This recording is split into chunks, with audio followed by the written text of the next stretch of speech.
I need a bank that is convenient for me. What do you mean? I need a bank that has easy-to-find locations and plenty ATMs when I need cash on the go.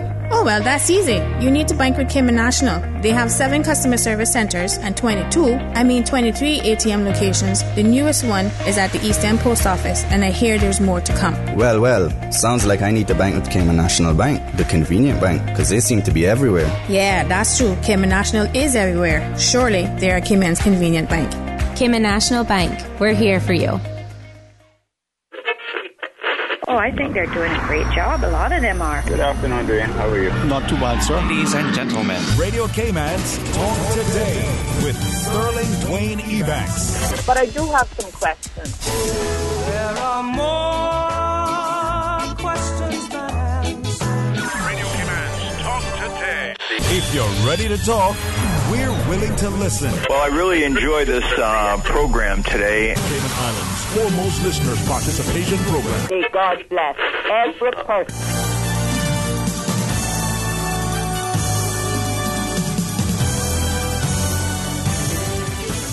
Today, 8949-8037 or 1-800-534-8255. Stay tuned for Talk Today. Radio Cayman's Talk Today, the Cayman Islands' foremost listeners participation program. We ask our listeners to avoid statements or comments which are abusive, derogatory, malicious, or defamatory. Do not use any indecent language or make any statement which is false or misleading. Email talktoday@candw.ky or call 1-800-534-8255. Courtesy of Flow, Cayman's #1 network that connects you to your world like never before. Let your voice be heard. Once again, here's your host, Sterling Dwayne Ebanks.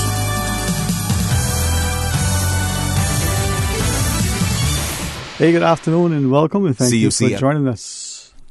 It's a Thursday, and on Thursdays we normally have reserve, as we do on Wednesdays for the government, Thursdays for the members of the opposition, and we would expect them to join us ordinarily, but as you know, the Finance Committee is still in session. I believe, unfortunately, it seems they may have got off to a little bit of a late start, but let's see, and if there is any opportunity for any of the members of the opposition to come on and join us, hey, it's great. But the show must go on, not only because I get paid to do that, but because it's important that you have the opportunity to voice your concerns. So we'll have some open line until they come, and unless they come, we'll talk about everything, and when they come, we'll talk about what they want to if they come. 949-8037 or 1-800-534-8255. Now, I have been asked, and I was trying to think, how do I say this so that, 1, it's respectful to what was shared with me, 2, it's seemingly not just professional, but as objective and as impartial as possible, so that, for what it's worth, we are able to, at the very least, engender some meaningful dialogue, and especially when issues tend to be emotive. So we're speaking specifically about the cruise port facility. Early this morning, and I mean early, some students prior to they getting into their classes, and I call these post-high school students. So they recognize that this is an issue that on one hand, and you help me to understand their perspective, they're not yet old enough to be eligible to vote. Whether that will transpire for some, by the time the election comes around, probably. But if there was a referendum or any other election between now and when they become eligible, get to the age of 18 and beyond, they will not have a national voice in terms of being able to vote for or against or anything of that nature. But yet they've said they're going to be affected by the port. Of course, by everything and anything that the government does, whether it's a project for infrastructure, an expenditure, a program that is introduced, or one that is curtailed. Now, in the respect, specifically, only speaking to the port, these, as I said, post-high school students have shared, but they don't have a voice. If they're in favor of the government going ahead for the port, they can't vote for that. If they're opposed to it, they can't vote. When, as some of them have shared, that they've asked questions, Some have been dismissed. They said even by a few there, and I'll use the word, the lecturers in school. I know we call them different things in some places, but even by some of their parents. Oh, well, you don't really need to worry about it. It's not going to affect you anyway. You're not going to really have any input into whether we do this or not. Now, that's putting it, very, very bluntly and very, almost dismissively as well. But to make the point that here are these young people who are saying, well, no matter what happens, they're the ones who are going to have to foot the bill, whether it's the increased congestion that comes as a result of increased population or development or what have you, whether it's because of increased costs and they have to repay the debt that the government takes on, whether it's as a result of anything, they're going to be affected by it. Now, one of the young ladies shared that as she sees it, the challenge that many of her contemporaries are facing is simply one that they're concerned. Well, is there a future for them in Cayman in years to come? A future with respect to, excellent employment prospects. A future with respect to them being able to recognize, participate, and be an active part of their communities as Caymanians. Now, you may think, well, why can't they? Well, here are a few of the things that they've said, that they have experienced. Go back to this discussion with the port. They said, yes, there's this petition calling for a referendum so that the public has a say. Now, they understand that they're at that strange age where some are just getting their driver's license, some may have their driver's license, but still not old enough to really have any say. And whereas there may be a provision, just some sort of concession that they can sign to at least indicate their willingness to want to be a part of this decision-making process, end of the day, because they're not registered voters, not eligible as yet to be registered voters, their views really don't count. And you may say, well, does that matter if you're 17 or you're 7 or you're 12? If you're not of the age of majority, then really do you have a meaningful say? Now, beyond that, what they've shared is that trying to understand what happens if the government goes forward with the port, what are the economic implications, what are the environmental concerns, but equally, what are some of the social ramifications? Now, bear in mind that these are students who, for the most part, either because of their parents, their teachers, their own intellect and insight, have determined that it is advisable for them to continue their studies. So they've graduated high school, some with excellent grades who are expecting, and some, as I interpret it, they feel that they're entitled to be able to pursue tertiary education. And I use that word deliberately and by no means lightly, because I think it's important for all of our students to be able to continue their studies, whether they become engineers and develop that next great thing, whether they decide that they're going to work at some other facility and develop on-the-job training and perhaps through a trade or an apprenticeship-like program, then that is still continue their high school studies and still an invaluable contribution to society, still an opportunity for them to make not only a decent living, but to have and should enjoy a high quality of life. Now, these students all seem facing the prospect that there isn't in their minds much scope for them in 10 years down the road. Some, as I have shared with a few of you in the past, have even shared that they have been advised with some of their teachers in high school that it really doesn't make sense for you to incur the expenditure to go off to university, not just to pursue the studies here and get a quality education, but sometimes not even bother with that, because really what's the point of having that education if there's no jobs? Now, if that is true, and if that is an indication of what some of our children are facing in our schools, we have to kind of wonder what's going on. But back to the issue with the port, as the young lady shared, asking a question about the economic, the environmental, and the social ramifications, they're finding that they're not really getting any objective, sort of rational, unbiased views. They just want to know, well, give me the facts. What is it going to cost? What's it going to cost to do this? Now, one of the students said that her and her friend decided that they're going to look at the documents. This is her words. She said initially she found it difficult to have access to some of the information. What she did find, she had to question whether, is this all the information that there is? When she spoke to some people, it was evident, again, her interpretation, it was evident that depending on what side of the coin they were on, that would be the flavor that they would give her. And all she wanted was, well, can you tell me what it would probably cost if we did this? What would be the impact of that? She gave us an example, the understanding that the port, when developed, one, would be of a greater economic benefit to the country. Well, that sounds good. But she asked the question, what if we lose 20 million because we put the port, but on the other hand, we gain 25 million? Is that 5 million increase sufficient to move forward with the port when possibly the social and or the environmental consequences could be irreversible and outweigh that financial gain of 5 million?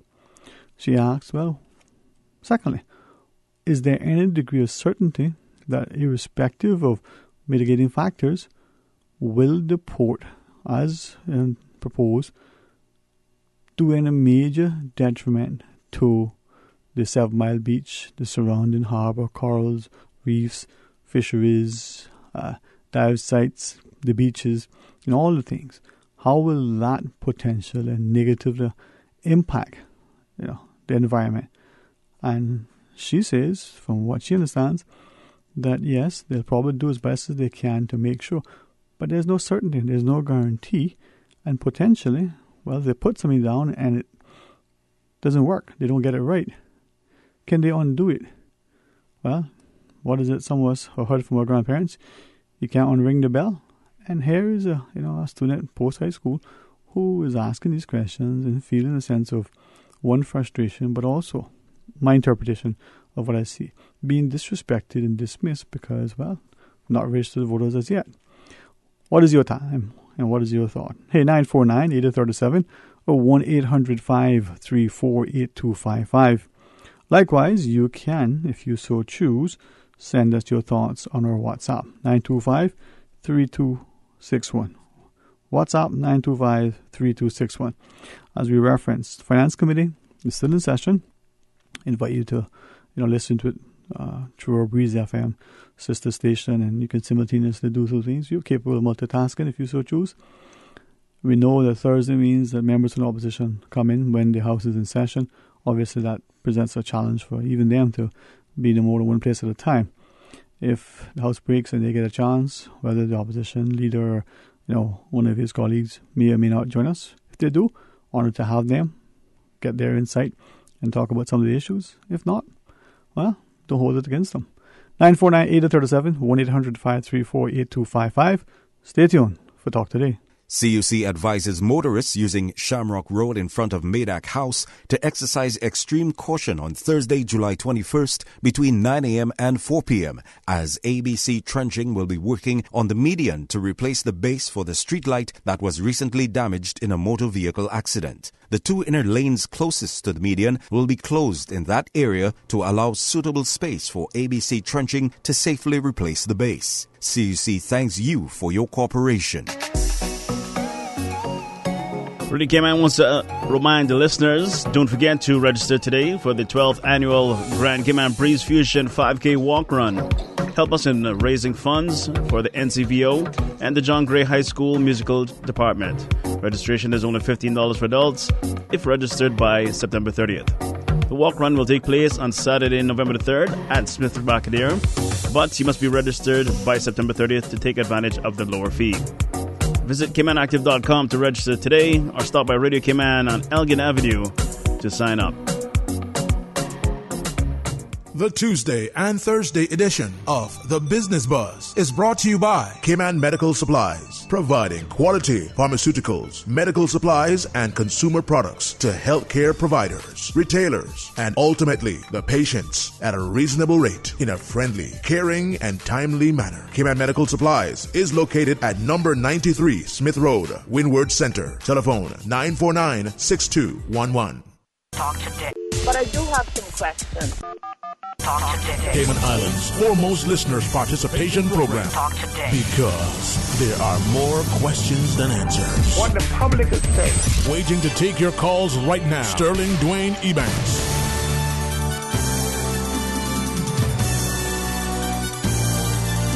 Hey, good afternoon and welcome back to Talk Today. It's open line, 949-8837 or 1-800-534-8255. Call and share your thoughts with us. If you're just joining us and you're expecting any of the members from the opposition to be in our studio as they do normally appear on Thursdays, well, the Finance Committee is still in session. I understand that they were supposed to start around 9 or so, didn't get off till about 11. It's 12:30 now. Maybe they'll break shortly. It's lunchtime for some. But it's open line, so you can call and share your thoughts. Very grateful, though, to the many of you who have been sharing your views, whether it's postings of articles or videos, whether there are certain things. Some of it seems to be garnered from, just an online crawl. Others from documents that seemingly perhaps should be more accessible. But going back 20 plus years or so, one individual gave me the sort of synopsis of the 92 Coopers and Lebanon report relative to tourism and the like. Some have referred us to more recent tourism reports. A few of you have sent through a number of documents that seemingly were very painstakingly scanned, maintained in an electronic format, and I trust that you've got all the pages, that the edits and revisions that are there are the legit, official ones. I want to say that respectfully, but sometimes you will look at something and you don't see the original source. Well, has a page been altered and you don't know? Not sharing that is what may have transpired, but just saying it so that we are very, very discerning and trusting, but verifying our sources and resources so that when we repeat and share something, that we do so accurately, convince of its veracity, and certainly positioned to be able to offer an objective insight. I say that to say that there are students this morning. If there are those of us who believe that there are young people, and I'll even talk about those under 18 and even those above 16 in not just that 2-year span, you don't think that they're informed and questioning, what is it that Luigi says? You better think again. Well, I'm encouraged by these young people. Let's go to our phones. Hey, good afternoon and welcome. You're on Talk Today. Answer to my question. All right. Good afternoon. Welcome. You're on Talk Today. Hey, good afternoon, Dwayne. Hey, good afternoon, sir. How are you? I'm all right, and you? Listen, I am very thankful and blessed. And despite the detractors and the divisiveness in our society, I am indeed blessed. Okay. Dwayne, I just want to speak to the issue of the public bus again. Public bus, okay. Public bus driver. Now, excuse me, before you go further, for some reason there's a strong echo. You may be going through the tunnel, I'm not sure, but I'm not hearing you. So, is there some way that we can adjust that? Okay, and it's maybe, hopefully you're hearing it better, but unfortunately I am not. Yeah, hello? Yes, sir. Yes, sir. No, sir, that's not even any better. Okay, let me call back. Okay, well, you want us to call you? Let's see. No, I call back. Okay, please call back, because you want to talk about the public buses, and someone else had mentioned something else. So I'm not quite sure why that is, but I know this is not the first call in today alone that I've had that problem. So maybe it's, who knows. But please call back. And to others, do so likewise. 949-8037 or 1-800-534-8255. I'll say to you that our young people, whether they're young, voters who voted for the first time in the last election, and for some of them, not just because they just turned 18, for some of them, they were in their 20s. Some of them were, unfortunately, one, I shouldn't say some implying many, but one, he was started something. He said he'd never voted before, not because he wasn't eligible before, just because he thought, why? It doesn't make any difference anyway. And I reflect on the conversation that we had.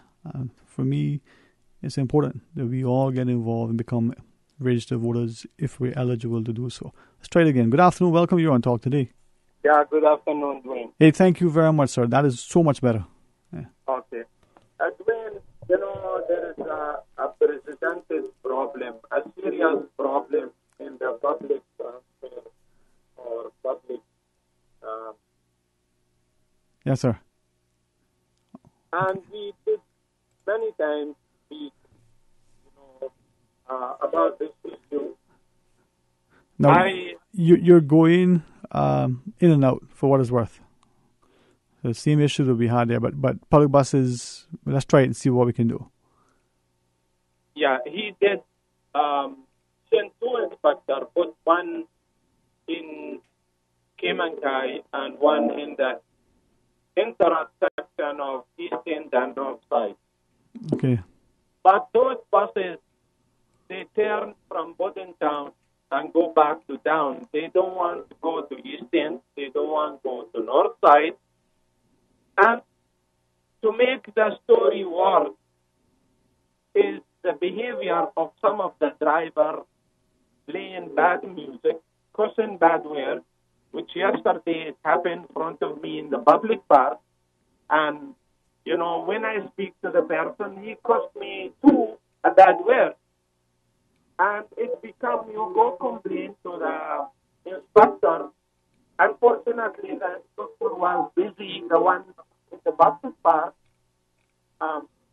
Last evening, he was busy in his two cellular phone, texting or playing game or whatever he's doing in the phone, because all the time he's in the phone. And unfortunately, that inspector, his behavior is all the time he is in the phone. I don't know if the Cayman Island government employs that inspector to be in the phone 24/7 in his own time, and in the government time he's in the phone. So why the government has to be inspectors, can't do nothing, can't take action against the driver? And this driver, and I will tell you his, not his name, but his bus number. And that driver behavior is one elderly woman is already complained to the Transport Board Authority, and that elderly woman, she refused to carry out the roadside, and a lot of people complain about this particular driver behavior, and he is acting weird, and I think he's in drugs, and I asked him... Sir, I hate to do this to you because I think what you're sharing is very important, and as I sit there struggling to hear all you're saying, I gather, the concern is that with public transport in particular, if there's no enforcement, there's no vigilance, there's no sort of proper monitoring, but your connection is really, really, really, really bad. Now, can we, if you want to do it, we can try calling you back. If not, maybe someone else can pick up on it, because part of the reason why I wanted to engage you, hopefully you can hear me, is that just today alone, following the discussion with the students, one of them said, she takes the bus from time to time to get to and from school. So she is finished high school into that university-like setting, and she finds sometimes not only is it unreliable, she finds sometimes that the behavior of not just the other passengers on the different buses on the routes that she has to take, but sometimes the driver. And I'm mindful to an extent how to say this, but I'm very concerned in that as she has relayed this. Now, here's the picture that I have. Here's an otherwise unsupervised young lady, above 16, so you can draw your inferences there, who may or may not, as she enters the bus, present herself in a certain way. That in itself should not be any reason otherwise for people to look upon her in a certain way. And yet, if she refuses to take a particular bus because of the uncomfortable feeling she gets from the driver, the looks, the little comments and thing, not to extend hospitality and concern, but let's call it what it is, to be fresh. Now, what does she do? And allegedly, if she has shared, well, she doesn't want to say to her uncle, because then she's afraid that he'll go and accost the driver and then there'll be an incident. When she speaks to somebody else, who is in a position of authority, whether it's the people at public transport, whether it's the, police officer, they dismiss it and say, well, you're a big girl, that's just par for the course. No, that's not how she put it. I have to wonder, is it really? Should it be? And how would you feel if that was your daughter? What if it was your wife? What if it was you? 949-8037, 1-800-534-8255. And although that wasn't exactly what our caller was sharing, but it's still indicative of some of the allegations that we receive from time to time. Sadly, if it's one individual in the sector who behaves that way, it reflects poorly and negatively not only on all of the other operators, but equally on the lack of vigilance, monitoring, and enforcement, and the like. And from the repeated allegations that we hear where people will say, well, the bus is supposed to come this way, but you can see them from, very often, allegedly, particular buses, but they only come in so far and then turn around. Let's try it again. Welcome back, sir. Yeah, good afternoon, Dwayne. Okay, yeah, one a bit better, but just slightly. I don't know if it's me, you, or if it's, Okay. All right. Just I want to give the number 185001 is the bus license plate number. That bus is behaving very bad, and he is acting very weird, and I think that guy isn't. So, what if you haven't already, make that report in writing if necessary to the public transport unit and say, listen, this is the complaint I have and I'm willing to stand behind it. And people may look at you and say, he's causing trouble, but sadly there are not enough of us who are prepared to say, this is what transpired and I'm willing to stand behind it. If an allegation is malicious and otherwise it'll come out in the wash. But if it's something that is justified, even if people want to discredit the messenger, can they really and truly ignore the message? So, got the number, but take it to the public transport unit and say, listen, here is something that I've found, and you may be surprised. They may act on it. They may say, oh, yeah, we're aware of this. We've got other complaints. They may say, nope, this is the best operator, and you really, do what needs to be done. 949-8037, 1-800-534-8255. We're up to talk about this whole notion that, for evil to prevail, good men sit by idly. And is this what's happening in our society? You're back again, so let's see if it's been better. All right, nope. 949-8037, 1-800-534-8255. And if you detect that I favor our young people and our elderly, well, perhaps, hopefully that's not improper. But when our senior citizens or elderly folk don't feel safe in their society, when they don't feel respected and wanted, when they don't feel like they don't have a sense of purpose, and we aren't sort of treating them with the deference that they deserve, we have to question, the true health and strength of our society. And when our youth don't feel a sense of hope, and they can't, with eager anticipation, look forward to say, man, I finished school, I can get an education, I can probably get a good job, maybe set up my own business. Wow, the world is just there for me to grab. And if we nurture them and direct them, and they go forward and be productive citizens and make valuable contributions, then that's great. But if they're despondent and they become disrespectful and they feel that the sense of despair, what are we doing? And not just the mental health issues and the self-esteem and the like, but what if your society now is so desolate that the people are all about the place?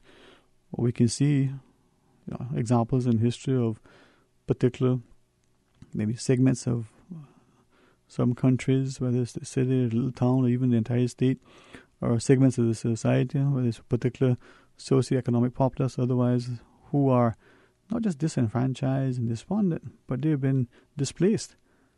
Is that something that we should be concerned about and discussing? And if it's a potential outcome, if things either continue the way they are or take a turn in that direction, are we even aware of those things? All right, this is 1:45. Time for a quick break. Call and share your thoughts. We can talk about anything, and you can even, if you want to, engage and take some shots, let's go right ahead. I got a good keeper in goal, I got a good guy who's, ready to take a 3-point shot. Even got a one or two that's been trained to take a penalty kick. But hey, if you don't put the ball in play, how do we know what you have to say? Stay tuned for Talk Today. Babe, not tonight. I need to be rested for all-day meetings tomorrow. What are you talking about? I was almost asleep. You keep poking me, and I can't sleep. That's the mattress spring I keep telling you about. Not me. We really need to get a new mattress. Tossing and turning, back hurting, can't sleep? It might be time to turn in your old mattress and go to bed with a new one. Browse the huge mattress showroom at Brand Source Home Gallery and pick the perfect mattress today. With mattresses to suit every budget, Brand Source Home Gallery stocks a wide selection of sizes and styles like pillow top and gel memory foam. So stop tossing and turning and sleep better tonight with a new mattress from Brand Source Home Gallery, Dawson Drive, Industrial Park. RC Fusion featuring Billboard's pop hit songs and more from the 70s to the 90s. RC Fusion. Weekdays from 10 a.m. till 12. RC Fusion, brought to you by Merengue Town. Take a walk on the wild side. It's time to feel the rhythm, time to feel the vibes. It's time for Merengue Town. RC Fusion. RC Fusion. Come on, let's go. Radio Cayman's Breeze Fusion Walk Run is coming Saturday, November 3rd in Grand Cayman and November 24th in Cayman Brac. Visit CaymanActive.com to register today or stop by Radio Cayman on Elgin Avenue. This year's funds go to benefit the NCVO, the John Gray High School Music Department, and the So-and-So Club of Cayman Brac. Talk today. But I do have some questions. Talk today. Cayman Islands' foremost listeners participation program. Talk today. Because there are more questions than answers. What the public is saying. Waiting to take your calls right now. Sterling Dwayne Ebanks.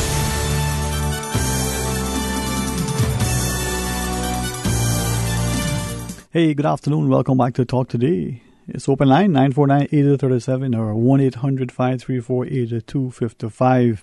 Couple of calls in the queue. Let's go to our phones. Welcome. You're on Talk Today. Good afternoon, Sterling. Hey, good afternoon. How are you?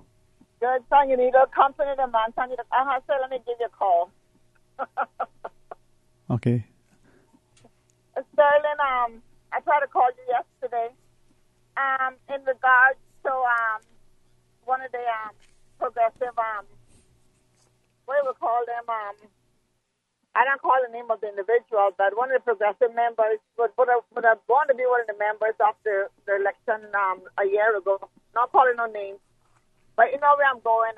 She was there saying that she is, very happy with what the government going to do in regards to the stuff downtown Georgetown. Well, I just want to say I'm happy that she's happy, and if it takes her one vote to do the job, they got it yesterday from that lady. And then when Mr. Jordan called on in regards to the port and so forth, I must take my hat off to what he had said yesterday in regards to the port and employment and so forth. You know what I mean? Mm-hmm. Yes. And Sterling, the money that we're going to supposed to take and invest into this port, I want to know which one is more important: the cruise ship passengers or the overnight stayers that come to stay here for 4 and 5 and 10 days on our island, using our hotels and rental cars and taxis and whatever else it may be, that we so need a jetway at the airport to protect these guys from coming off the plane to keep from getting wet. Where is that money for this jetway, and when it's going to be implemented onto the airport? Why do we take some of that money that's so crazy about building a dock that we're not even guaranteed that we're going to get these mega ships? So they're bragging and talking about it. If we do not comply, we're going to be left out. Sterling tourism is going on in Cayman from day one, and we haven't been left out yet. We won't be left out now. And tenders, these tenders that we're so using, I just wonder who's really complaining as much about these tenders in regards to the passengers. I worked with a cruise ship for some time. I never had a visitor to complain about the tenders. I'm not saying they probably don't need upgrading and so forth. Mm-hmm. But when I get my airport people and they're upset because there's no jet where they're getting wet, their infant or them themselves. That's a cry and that's a concern. I'll just leave it with that. All right. Well, thank you. And certainly we recognize that cruise ship partners sometimes get a taste and then return, but we'll talk about that in a second. Hey, good afternoon and welcome. You're on Talk Today. Okay, that caller has disconnected, but please, if you so choose or anyone else, accept our invitation to call and share your thoughts with us. As the caller referenced, a cruise passenger, perhaps taking a 3-day, 5-day, 7-day, maybe longer cruise, whether in the Caribbean, whether Eastern or Western, or whether other places, perhaps gets a chance to sample a few different ports to see whether they want to return. Some may return. I don't know what the number is. I don't know if we have a current number, if we do at all.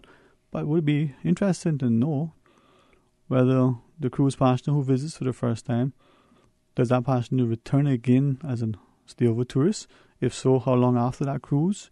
When they do return, if they do return, how long, is that stay? And then with that return as a stay-over, just to come back again.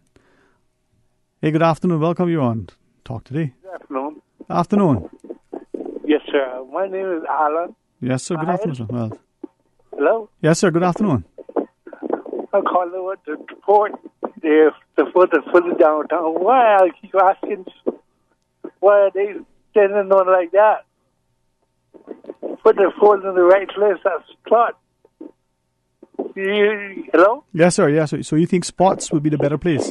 Yeah, you know for yourself, for sure, Dwayne. Yes, sir. Every Christmas, there's storm coming in, we get hurricanes all the time. Every year. No, October. Why are they doing this, Alan? My name is Alan.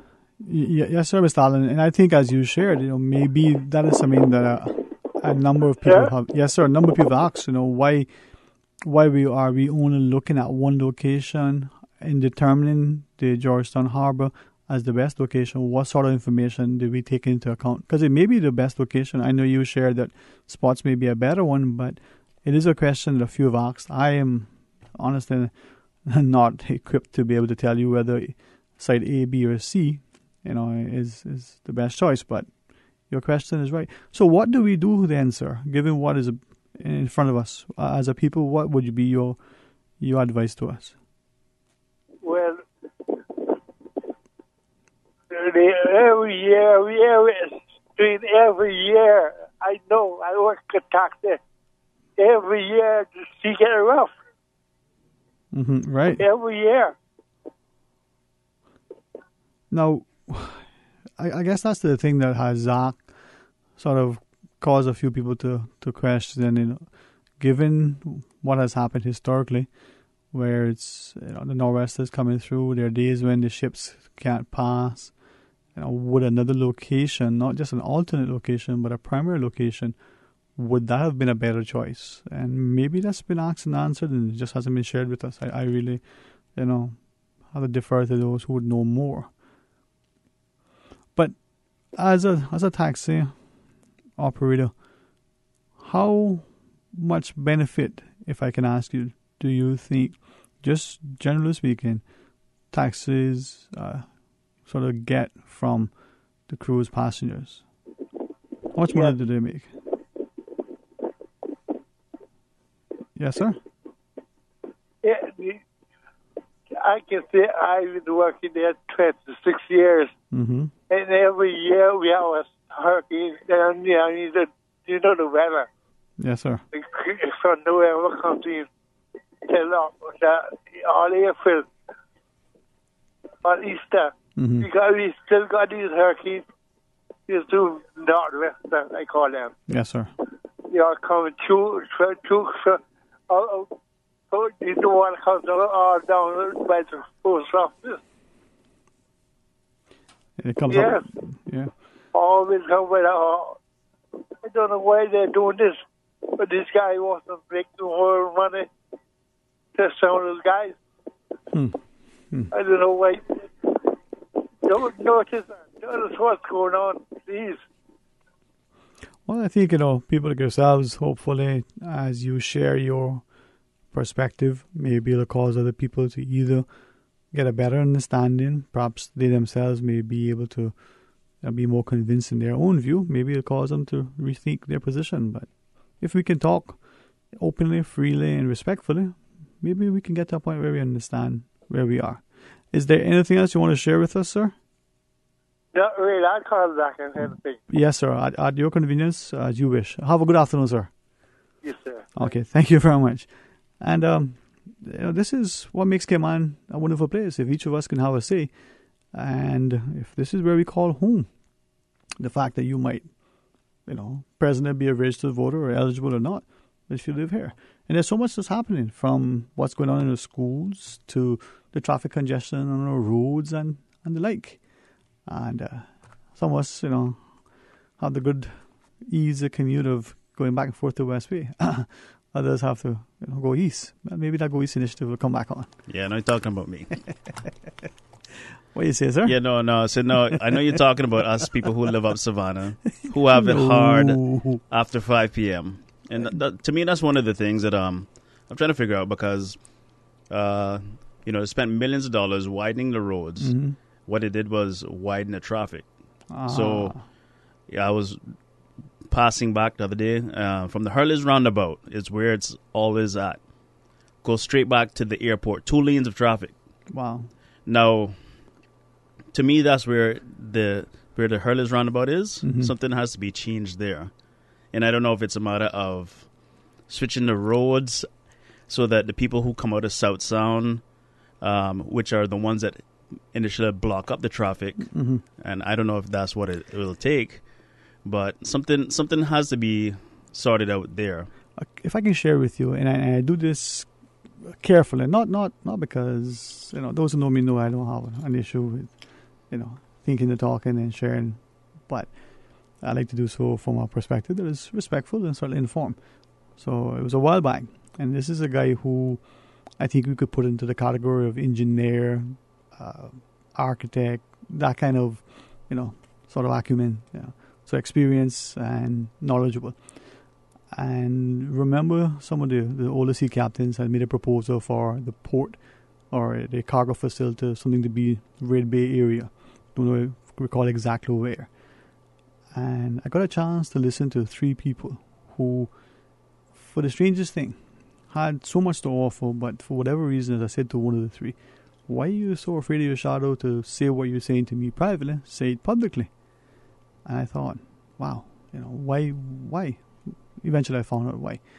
And this development or this proposal would have taken out, I call it fill. So as they dredge the required area in order to get the ships to come in, would have done 2 things. It would have provided aggregate material for new road construction and certainly for other potential developments across the country, mitigating the potential risk of bringing in aggregate from other parts of the world.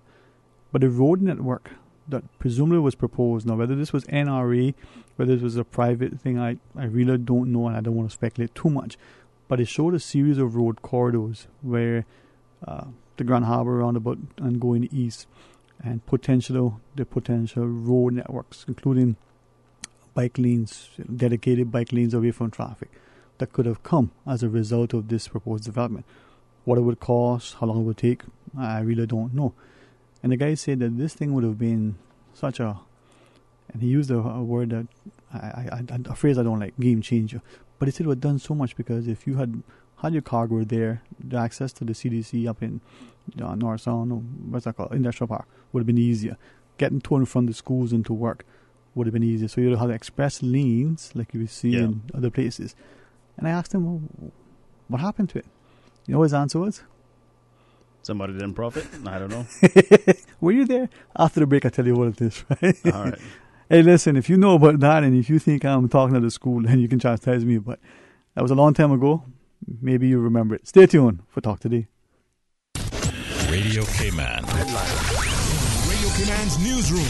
These are the biggest stories right now.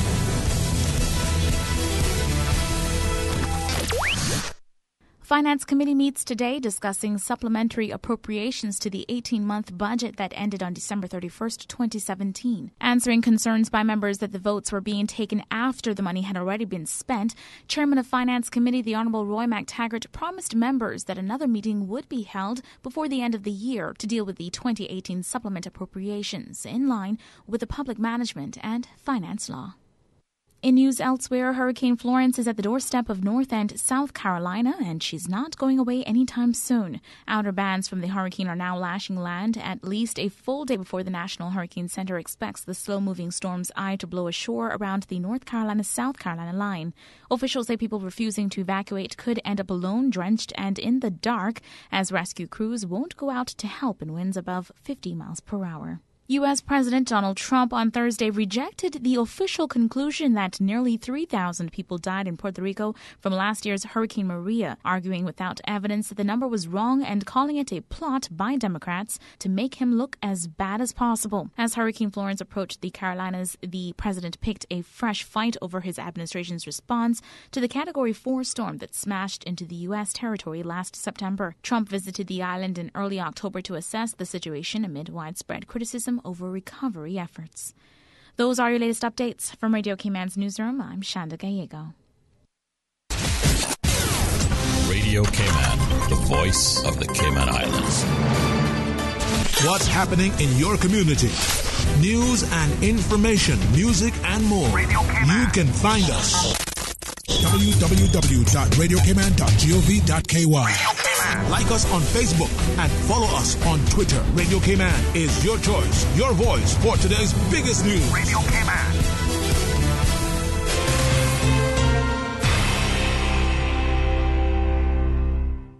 We need to talk. Okay. We've noticed you've been going to KFC a lot more than usual lately. And that's fine. We know you love it. We just don't understand how you can afford it. The KFC What a Deal menu, starting at just $3.50, gives you lots of great choices and value. Available at KFC Baytown Plaza, Shedden Road, and in the Strand. The KFC What a Deal value menu, the deal everyone should know about. Come to KFC and enjoy a variety of tasty choices at surprising prices. KFC, so good.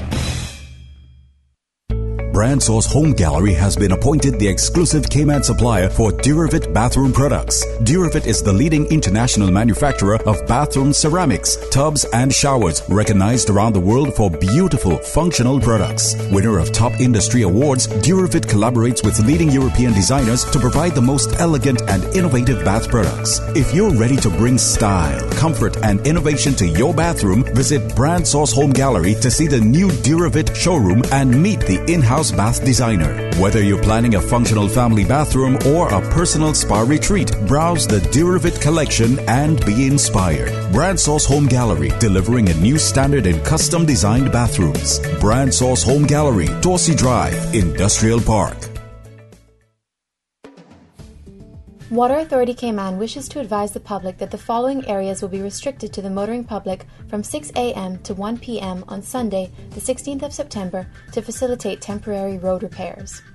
Shedden Road, between the intersection with Thomas Russell Avenue and the intersection with Crew Road and Dorsey Drive, and the northbound lane of Crew Road, from the intersection with Smith Road to the intersection with Shedden Road and Dorsey Drive. During this time, local access only to businesses and residences in the area will be available, and representatives of the authority will be on hand to direct local access traffic.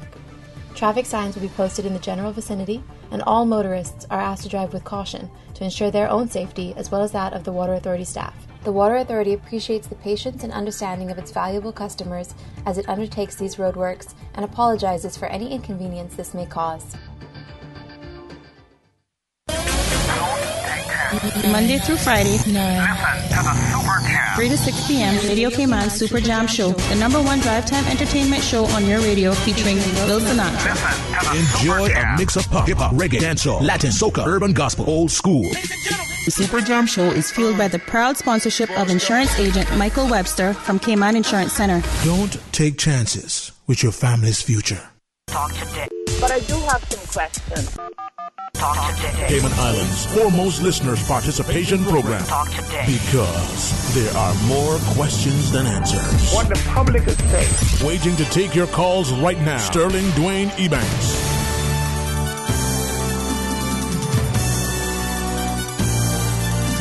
good afternoon. Welcome back to Talk Today. It's open line 949-8037 or 1-800-534-8255.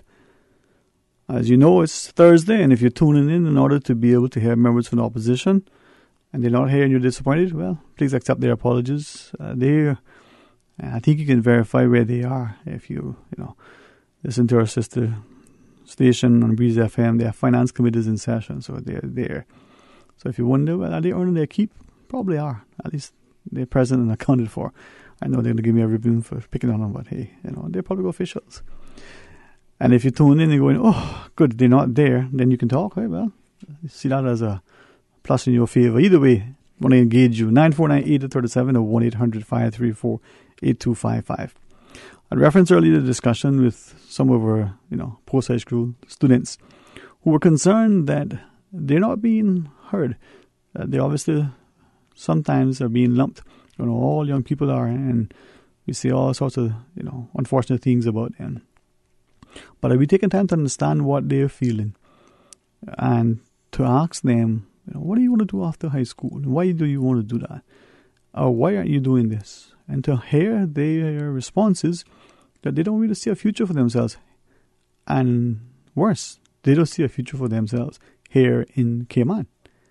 And then when they say, well, they would like to get involved, but you got to wait until you're eligible to vote.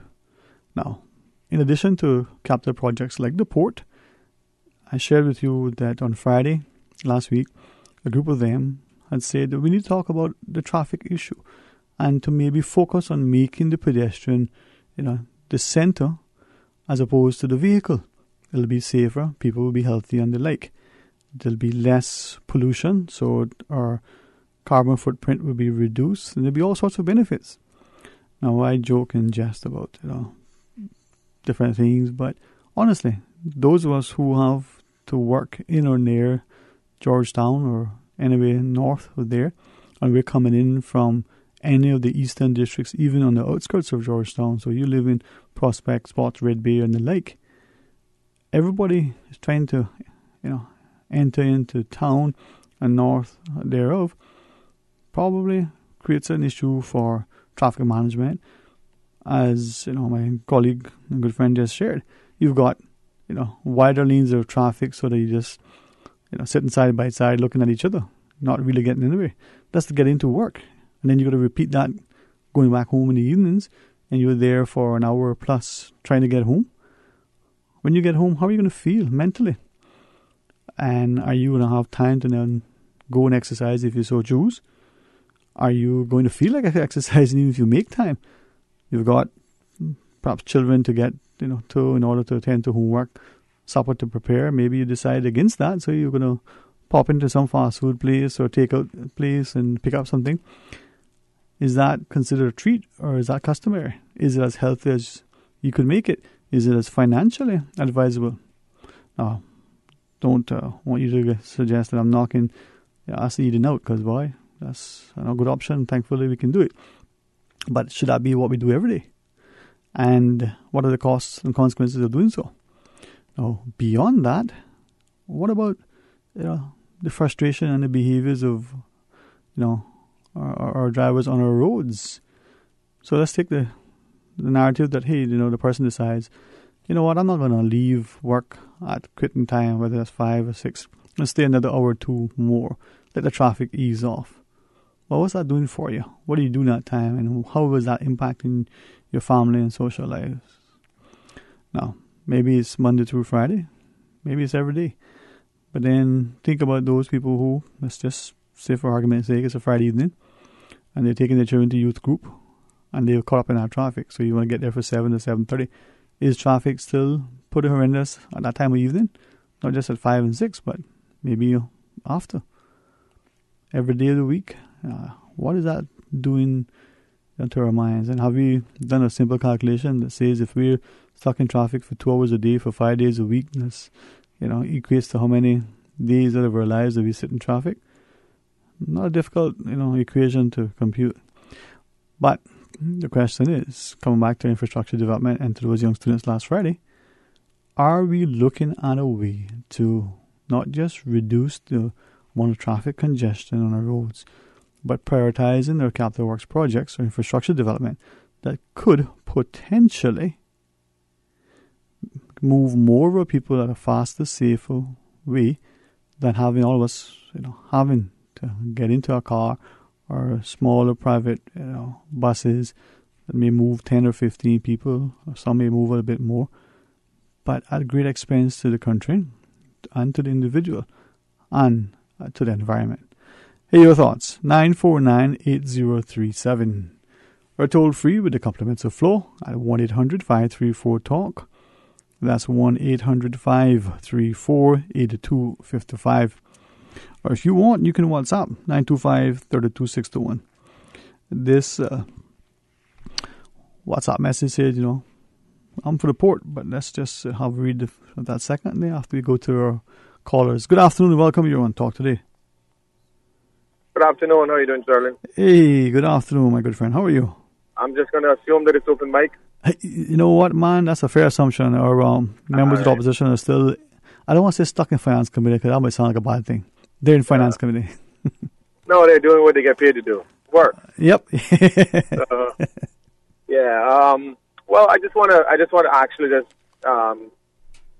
put out a reminder about some of the events and the locations and whatnot. And I also want to inform the public too as well that I know where a lot of those individuals who have been eager to participate in this people's initiated referendum in order to have their voice heard and have their say by way of a referendum. I just want to highlight that, although I think that the Compass did a very poor job on how they headlined the opposition's motion for referendum, the headline just basically read, government rejects referendum. It did, and then in the very first line of the article, it says the government rejects the opposition's referendum, which I thought should have been the headline. But anyway, I just want to clarify, to the listening public, because I know that you have a vast, loyal listenership. So I want to make sure that I keep the correct information out there and keep everybody updated and posted on what's current with the CPR. Number one, I just want them to know that the government cannot vote down the will of the people. Once the required 25% of the electorate is signed that petition, the government then is powerless in terms of voting it down. They can't not accept the will of the people. Constitutionally, they have to accept, then they have to proceed to a referendum. So I want everybody to know that the referendum and the petition for that referendum, the people's initiated referendum, is alive and well, and in no way has been affected by the government's position to reject the motion from the opposition. And I also want to highlight in that process that it's pretty amazing to me that, equipped with the points of views from different concerned citizens without our society, that the government would be quick to reject a referendum. I thought that they should have taken the high road, accepted the opposition referendum, simply because we're going to get the referendum in any event. We're going to get the numbers. We're going to initiate our constitutional right, and we're going to have the referendum. I think that the government is under the misguided perception that it's not the mandate of the people and the consensus of the people to have a referendum, simply because they feel like they were duly elected and they campaigned on cruise berthing. But I want to remind the public that the current sitting government, the PPM, the People's Progressive Movement, did not have the numbers in order to form the government, which means that what they campaigned on failed. So they cannot hang their hat on, we're making good on our campaign promises. Because your campaign promises failed, you didn't win enough seats. So I want to emphasize that throughout the public, because it's important, Sterling, that we don't get caught up in the misinformation. That way you go out and you make a uninformed decision. So I feel that it's necessary that we have to continue to use platforms like this and other social platforms by way of Facebook and Instagram and all of the likes, emails and stuff. Well, I appreciate you giving the public a chance to get informed. If you have a minute, could I ask of you just two questions in relation to the referendum? We understand from the Honourable Deputy Premier, who's a minister, that there's a 6 month sort of timeline. which they have to strike and get moving with this thing. Does that have any material impact on the referendum from the perspective that they may go ahead, the government may go ahead with this thing, and then down the road the referendum gets the signatures in order to be triggered, but it becomes moot because, well, the government has decided it's going to go forward? Let me just stop you there. Yes, sir. Let me just stop you there because you said a mouthful when you said the Honorable Minister for Tourism, Deputy Premier Moses Kokorno has stated, and I heard him state it on your radio station earlier in the week about having a 6-month window. You know, what bothers me most of all about that statement is that the minister is full aware and is well aware of the people's initiated petition for referendum. They're very aware of that, but yet they disregard any value of what that is and what that means. Because I can tell you, and if you had 100 children and one of them was starving, but you can only afford to feed 90, do because that 90 is saying this, and do you disregard that one? You pay attention to every single person carefully, and you try to distribute evenly among that 100. So for the minister to say we got 6 months to move forward and all these other stuff, it's because he has disregarded the valid effort that has been made by concerned groups in this country to go out, to give people in our country the opportunity to have the necessary information, one, and the right to go out and vote whether we want or we don't want a port. Now, you have all sorts of back and forth, but it means nothing until we get to that referendum and we're allowed to have an opportunity to vote on it. I apologize if you hear bad noise. That's the rain that's coming down really hard. Yeah, I understand that. So be very careful outside, because even if you just walk in the rain, it's slippery out there, man. Yeah, no, I pulled off for the same reason because you could barely see out the window. Okay. So I'm pulled off to the side of the road with my lights on, so nobody will run into me. God forbid. God forbid. Yes, sir. But what I'm saying is that the minister has blatantly disregarded the efforts of people of this country, whether or not they're on the same political side. And I can assure the minister of this. I can promise him this, that we have just as much members of their party, that is PPM supporters, sign this petition as we do people on the other side of the fence. Those are the facts, because this is a neutral petition. This is an opportunity for all to get involved and interact and get the information and go out and make a decision. This is not for my point of view or any one person's point of view. The reality is, Sterling, is that for them to willingly vote down and disregard a referendum, I understand that they have the numbers, and I try to ask Mr. Miller and his team not to go out and do a private member's motion, because it would only confuse the situation with ours. But obviously, everybody do whatever they want and move forward. But I just want to make it very clear and stated that the opposition didn't have the numbers to win the referendum. The people of this country have more than the numbers to win the petition for referendum. Alden, Moses, and all of his cabinet cannot vote down the Section 70 of the Constitution, because it gives us the absolute power to enact a referendum once we meet the 25% of the electorate. And I can assure you that we will meet that number. We will get our referendum, and I would like to see them vote that down. Now, they can go into the booth on the referendum day, and they can vote wherever their heart and their conscience guide them. But I can assure you that we're going to have our say in this matter. And I want to encourage and I want to inform the public to understand that the people's initiated referendum cannot be stopped by a motion or any suggestion by the government unless we do not have the 25% of the electorate. So, but to your point, if the government wants to do what's in the best interest of this country, the Honorable Moses Kokorno could put this thing on neutral until the results of the referendum comes in, or the results of the petition to enact the referendum. Either way, I think that they should be talking more to the tune of the concerned citizens as opposed to their idea of what's best for Cayman. And that's my contribution today. The reality is, Sterling, is that we have a lot of other issues in our society that we need to address, but because the government trying to fast track this one and run it down our throats, we have to take the eye off the ball, focus on this, deal with this, and our next thing is going to be that landfill. You understand? You would think that the minister and his cabinet would be putting all of their efforts into saving and creating the environment on land and offshore, because we have a Cayman Islands landfill that is obviously a hazard to everybody's health surrounding it, but yet they choose to take all of their resources and pump it into things that are not high on the priority list. We talk about, we're gonna lose our spot in the tourism industry, in the cruise tourism industry. Are you kidding me? Let me tell you something. For the only thing that we have, Sterling, that we can use as a tourism product is our pristine, beautiful diving and marine life and environment in our beaches. Those are the things that all tourists on both sectors come here for. If we go and we trade it off for higher numbers of people, because remember this, a lot of people don't understand this, Sterling.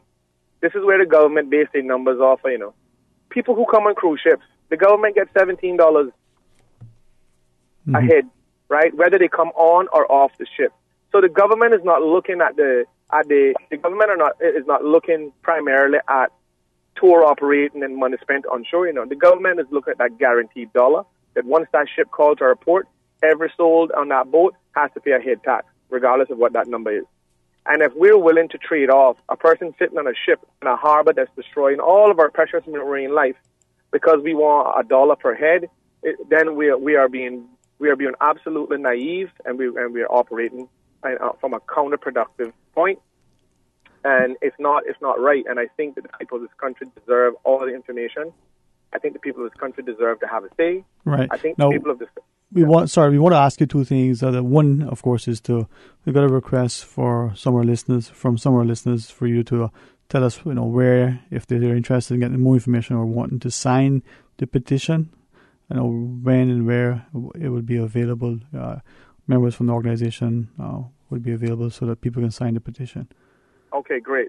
Well, they can go to our webpage, CPR, which is on our Facebook page. My bad, and they'll see our email address and everything on there. They can email questions if they need information. We can provide it. Also, we're located 3 days a week at the Grand Harbor shops next to Hurley's. Monday from 5 to 7, Wednesday from 5 to 7, and Saturday all day, 8 to 4 p.m. Sometimes to 5, depending. So, then we have the booklets located at the Four Winds in West Bay gas station. We have them at Pure Art Gallery. We have them at Catholic churches, and there are more locations that are coming up now that we're getting a lot of the books in. And then if they email us, if they just send a message on the Facebook page, I would be more than willing. We have a lot of volunteers that will be more than willing to go to some people and bring the books and bring the information that they can have a read, and we can explain to them, and then they'll have an opportunity to see all the information before they sign. And I just want to emphasize again that the petition is not for or against. You're not making a decision right then when you sign the petition. All you're doing is giving us the opportunity to get the 5,288 signatures we need from registered voters in order so you can go and have that opportunity to vote for or against. Right. So, and that is our final question I want to ask about that. The wording in the petition. A number of people have expressed their concern or queried that the wording of the referendum would be left to the politicians, I think specifically the cabinet. So how that is worded could potentially impact how people may vote. Any sort of thoughts that the group may have on that? They're absolutely correct that the wording of the petition, once it's enacted by 25% of the electorate, then sits squarely as a responsibility of cabinet. But one would want to think that our cabinet are filled with Caymanians and a cross-section of Caymanians, and that if our cabinet cannot realize and consciously put a proper referendum document in place, knowing that we got X amount of signatures who have initiated this referendum, and if they cannot do a simple gesture as to put a proper, well-rounded, neutral referendum in place without any suggestive text like they did with the 2009 Constitution, then it would lie squarely on their conscience. However, if they believe that we're going to just lay down and accept their version of what a referendum is supposed to sound like, one, we may not have an opportunity to contribute on how the wording is, but two, it's our collective responsibility to highlight to the FCO the Foreign Commonwealth Office of the injustices and the things that we feel are not right, and we're going to take it from a legal standpoint and get proper advice to ensure that if there's anything that is in any violation or any suggestions or biasness within that referendum, we're going to bring it to their global attention. It's time for Caymanians to stop allowing politicians to railroad us and carry and lead us down a dark path, and then leave us hanging, and then they all run back to who they lobbyists is, and then we're stuck holding the bag and having to deal with all the issues. Every single politician in this country is going to have to give an account to the people of this country by Section 70 of the Constitution, which gives us a right to raise an issue of matter of national importance and carry it all the way to the finish line by a referendum. We don't want a referendum for everything. We want our politicians to operate in the best interest of the Cayman Islands and its people from a subconscious standpoint and from a moral standpoint. And when they fail to do so and try to do something like they're doing now, then we're gonna step in and we're gonna take control. The cabinet, the government of this country cannot vote down the petition that has the required numbers to carry forward a referendum. They don't have the numbers to do that. We have the numbers to do that. I want people to understand the strength that we have in this section of the Constitution. We have an opportunity to collectively put something forward that the government has no choice in other than to adhere to the laws of the Constitution. And that's what's essential here. There are a lot of lessons that are going to be learned here, Sterling. Not just that we're going for referendum for the public, but it demonstrates our democratic ability. It gives us a clear vision as to what we can do once we collectively come together and unite as a front. And it doesn't have to always be negativity thrown from one side to the next. I encourage everybody for Proport on the Cayman Future website. I encourage them because they all Caymanians too. And some of them are some Caymanians, but we got to accept you too. And we don't discriminate against anybody, but I encourage all of them to join forces with this petition because it gives them too the opportunity to go and vote for the port for all of the reasons that they say they need it. So it's important that we can collectively fight for the same common goal without creating enemies and having emotions distinguish who we are and who we're not, so that we can understand that when it's time to make a stand for something that is important to our country, that we can collectively do it without having any fallout or having any ill feelings or resentment towards each other. You understand? Because we all dwell and live in the same environment. Yes, sir. When those cruise ships leave in the sunset, we're still here.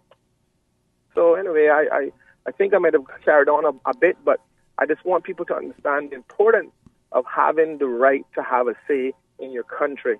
And if we can't have that simple right, then what's the sense of democracy? What's the sense of the Legislative Assembly? What's the sense of even putting the referendum in the Constitution if you don't want us to use and exercise that right? I appreciate you taking time to share with us. Thank you, sir. All right. Talk to you again some more soon. All right. Let's go to our phones. Good afternoon and welcome. You're on Talk Today. Good afternoon, Dwayne. Good afternoon, sir. How are you, young man? I'm doing well. You sound like you are, man. Yeah, I want to say this right out. Yes, sir. I support this government, but I love my country. Mm-hmm. And I don't want to regret soon after. It won't take long to know that things are done that is detrimental to this country. And I said it before, and I will say it again.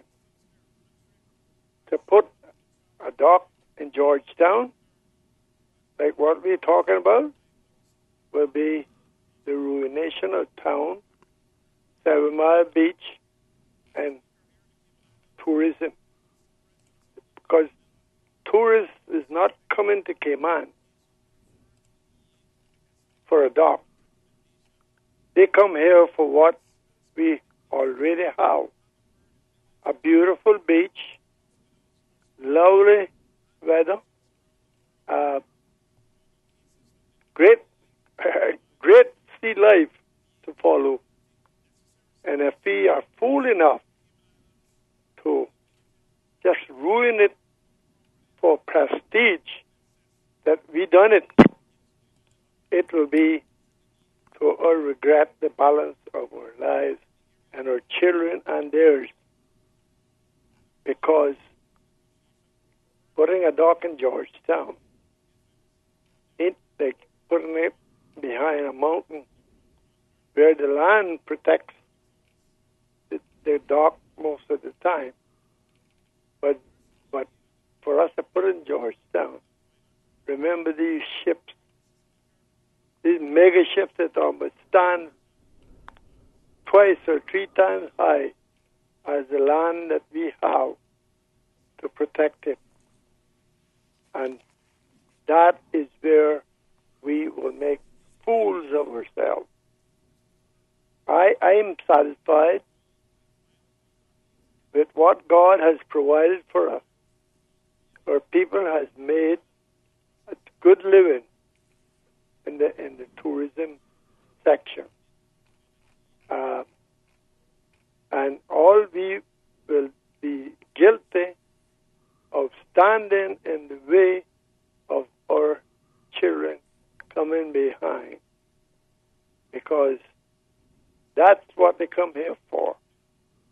This beautiful beach and water that they love to bathe in so much, or mineral water pool. And we should be doing it more. Yes, sir. Yeah, and that's my stand on it. I called about it before, I said. Yes, sir. And, that we don't realize. Well, of course, our people should. A thunder. Yeah. I heard it, man. Yeah. All right, we'll let you go. All right, man. Take care, sir. Thank you for calling. As we go to our phones, welcome. You're on Talk Today. Hello. Hi, hey, my friend. How you doing? Yeah, I'm Sterling. Good. All is well to you, man. Yeah, man. Sterling, you got me on my WhatsApp. Yeah. Well, I'm for the port. Right. Yeah, and I'm discreet what I say today. But Sterling, you know me about the port topic, right? Let me just say for my emotion about it reading myself, right? How I see it now, right? It's capable somewhere, right? It's existing. The compatibility of it is existing. Where I was I don't care, right? Okay. In differently, it's a compromise, an asset, right? And liability. The three options. You know what I'm saying? You know? In the simple WhatsApp, just illustrating a simple how it forming. You feel that? Yeah. You read the witness, right? But Sterling, we'll talk about this afternoon, no? Here the beat, no? We'll go this afternoon. 2 weeks from now, right? She in chaos now, right? From Monday to Tuesday, she had negotiations, right? Negotiations with President Macron for France, and Chancellor Merkel for Germany, right? But for the Brexit boost, 6 weeks to 8 weeks time in November, right? Because she need 80 Conservative votes now, MPs now. If not, it's thrown her out. She has no job. Then Boris Johnson stepping in, a hard line now, and he not really into Cayman now. You know, if you will. So we got to look into that. See, and what we are seeing in the walkout, that's the democracy. You feel me? Right. Okay. And we got to analyze what the UK going on with, because come March 29th next year, that official date now. But we should boosting it to November for a job. You understand? Right. So we analyze it, and it's like a scare tactic. Sterling, we're here to beat now. How we see Cayman operating, I can see a snap election or election. You think so? Yes, all operating. The little things and people buying. Hello. Sterling, we have to put the port. And I heard Mr. Bose talk about it on Tuesday. Right. Consultation say the deeper the seabed, the dredging it have a less effect. Right. And the PwC. Right. So I analyze that point. You feel me? Yeah, man. Gotcha. And start one more thing. Like I say again, you see when Queen Elizabeth passed away, God forbid, what model, right? When Charles step in, you have a different ball game now. People all left withdraws now. They like say we have to talk about independence, get an inquest about that. Okay? That's my contribution today. Right, safe, Sterling. You too, man. Enjoy it. Thanks, too. All right, let's take another call. Good afternoon. Welcome. You're on Talk Today. Nope. Okay. To that caller, hey, listen, try back and let's pause now, take a break. When you come back, more Talk Today. King Sports Center takes pride in being more than just an ordinary gymnasium.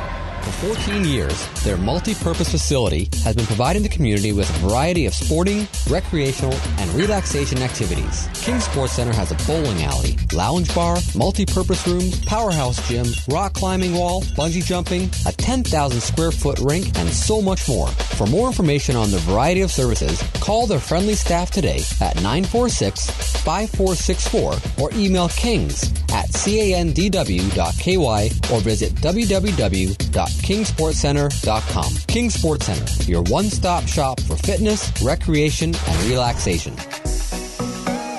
And Radio Cayman once again would like to advise the listeners to don't forget to register for the 12th annual Grand Cayman Breeze Fusion 5K Walk Run.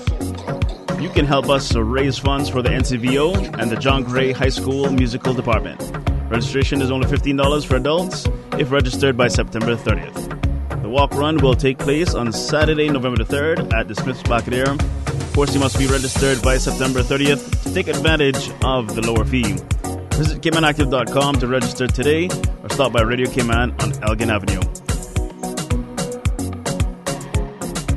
Remember to discard all fresh fruits and vegetables, meats, all foods in canisters, dented, leaking or rusting cans after they have come in contact with floodwater. Also discard foods that are stored in cardboard boxes, paper foil, cellophane, and cloth, as well as those in open containers and packages. For more post-hurricane food safety tips, visit DEH website at deh.gov.ky. The Advance Automotive Chevrolet $10,000 birthday giveaway is still on. Buy any new Chevrolet from Advance Automotive and enter to win $10,000 cash. Entries close 1st of December or after 100 cars sold, whichever comes first. Pick up a brand new Chevrolet Trax compact SUV, the most equipped SUV in its class. Now reduced to just $19,995. Get the best deal in Cayman and enter to win $10,000 cash. Visit the showroom on Owen Roberts Drive or visit AdvanceChevrolet.com for more details today. From happy beginnings to happy ever after. Brit K protects your lifestyle with the best insurance cover at the best possible price. Health insurance with far-reaching benefits. 95% of claims settled in 5 days. Low-cost life insurance. And investments. Security in retirement. With a custodian pension plan. For happy beginnings and a happy ever after. Visit BritK.ky or call 949-8699. Brit K, where people come first. Talk today. But I do have some questions. Talk today. Cayman Islands' foremost listeners' participation program. Talk today. Because there are more questions than answers. What the public is saying. Waiting to take your calls right now. Sterling Dwayne Ebanks.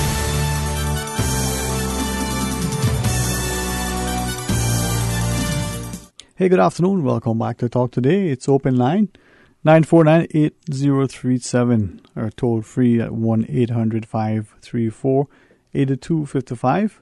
Call and share your thoughts with us. Again, on behalf of the members of the opposition, as you know, Finance Committee is in session. So that probably coupled with the rain and the late start may have contributed to them not being able to get around to us today.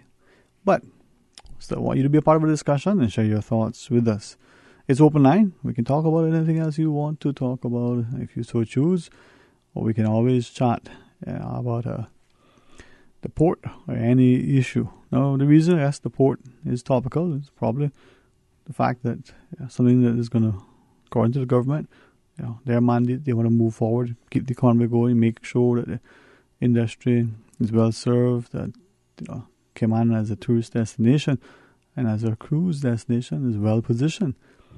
I've asked the caller prior the question about the wording only because there are a number of you who said, well, they are in favor of a port. Now, they don't know where it should be here, there, what it's going to cost, but they don't feel, that the wording in itself could be indicative. Let's go to our phones. Hey, good afternoon and welcome. You're on Talk Today.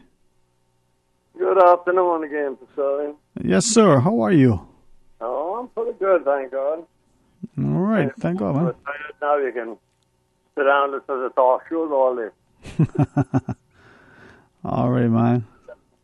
That second call, that was OC Captain, right? Be honest with you, didn't reference any names, and I'm not sure. Yeah. I see the boys are not sure the boys. Mm-hmm.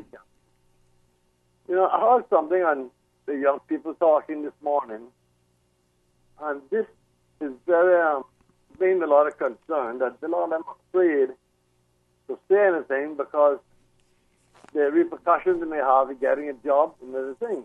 Mm-hmm. Now, this is a very, very serious situation in the island.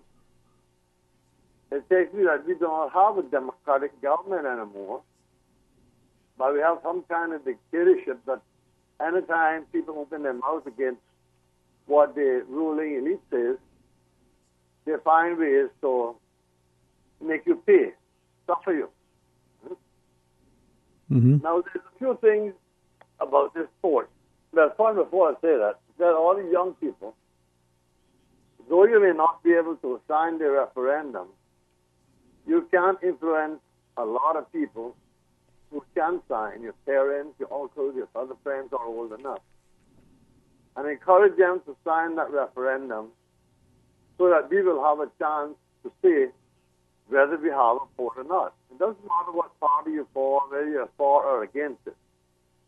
I think we very much need a referendum for the people, the majority of the people, to decide what we want, if we want this port or not. Now, there's a few things, but we kept some of the things about this port.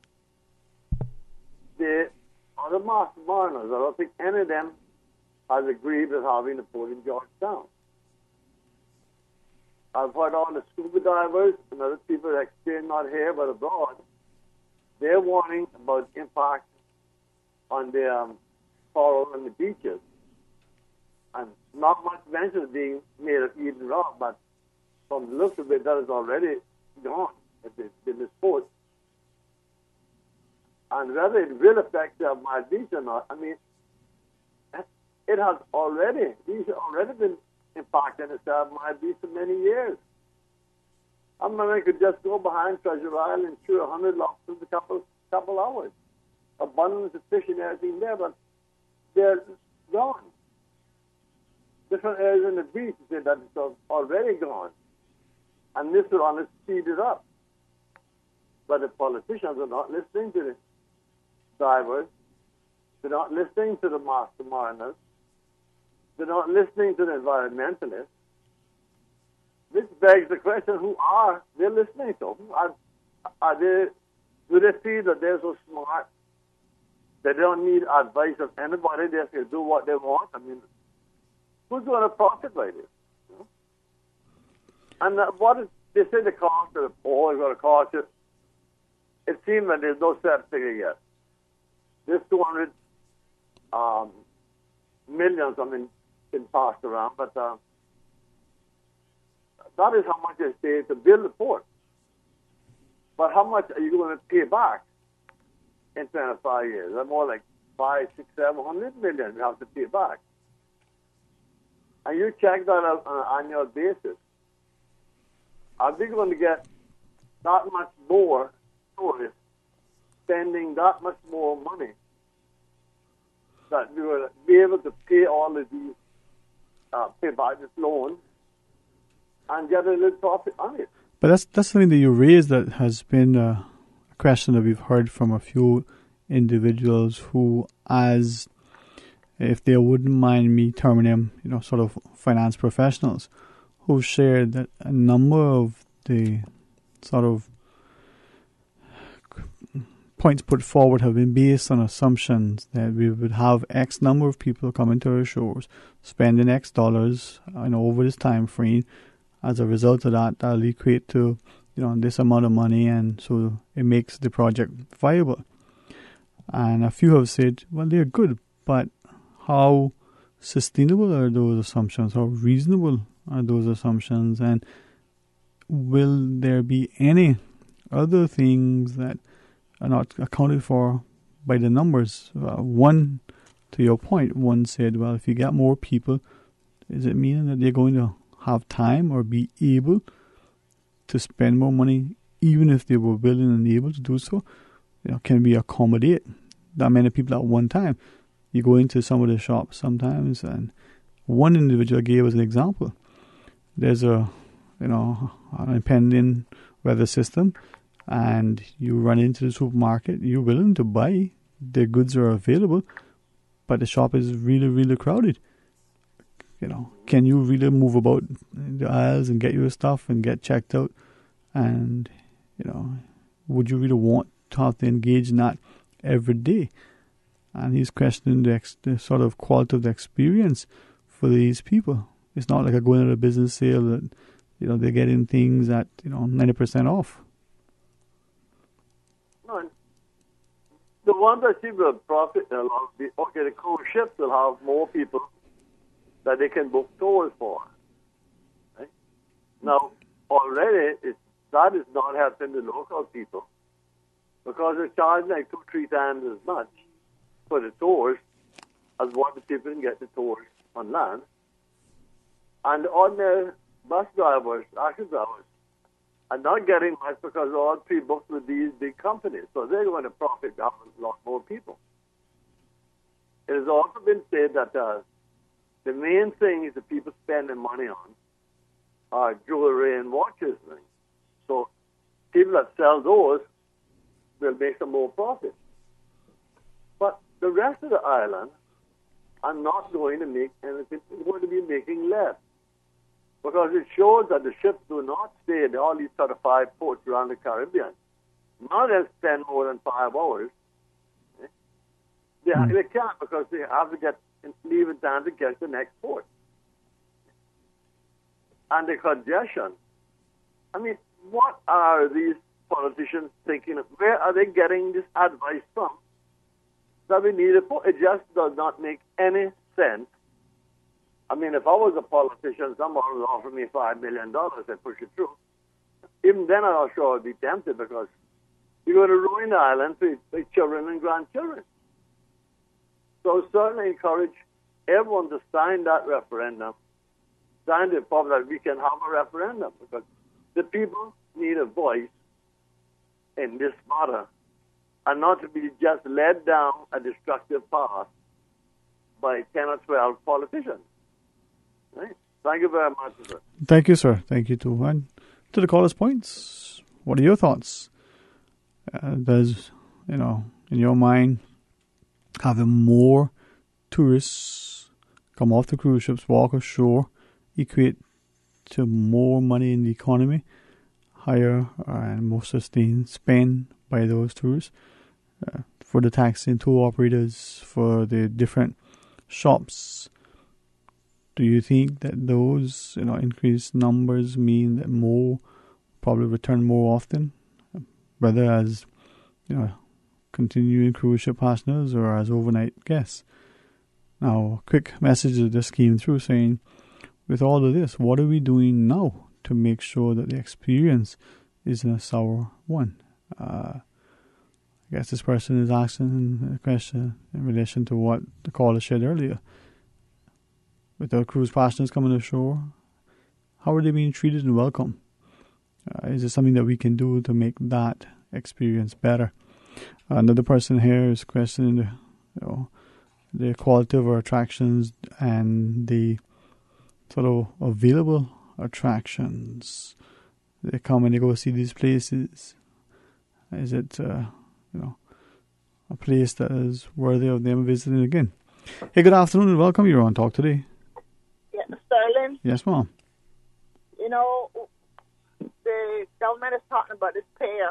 Mm-hmm. I'm not hearing that we're going to have more tour buses coming out and more taxis coming out to run these people that they're so safe.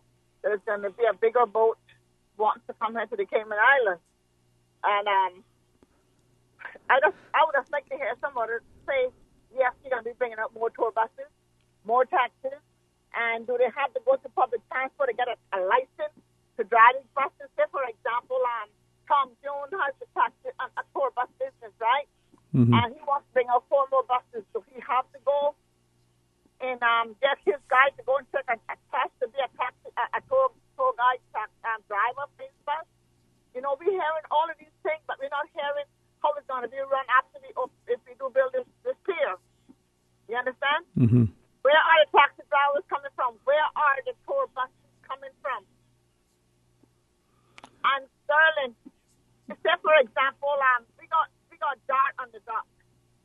Channel to Maya, and we got many more down there with the 4 and 6 and 7 buses.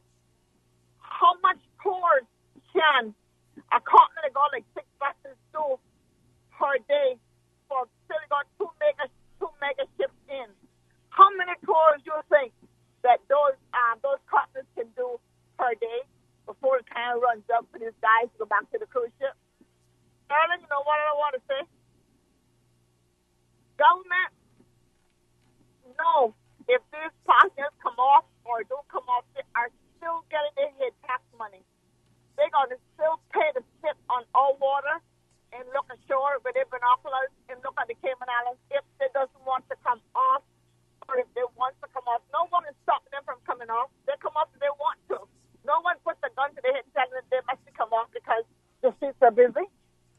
Some come just to sit on a cruise. Some say they don't want to come off the ship when they come to the island. But that's why they're on a cruise ship. You understand? Mm-hmm. And the fact to me, government is still getting their head tapped from whatever size ship that they come to the Cayman Island.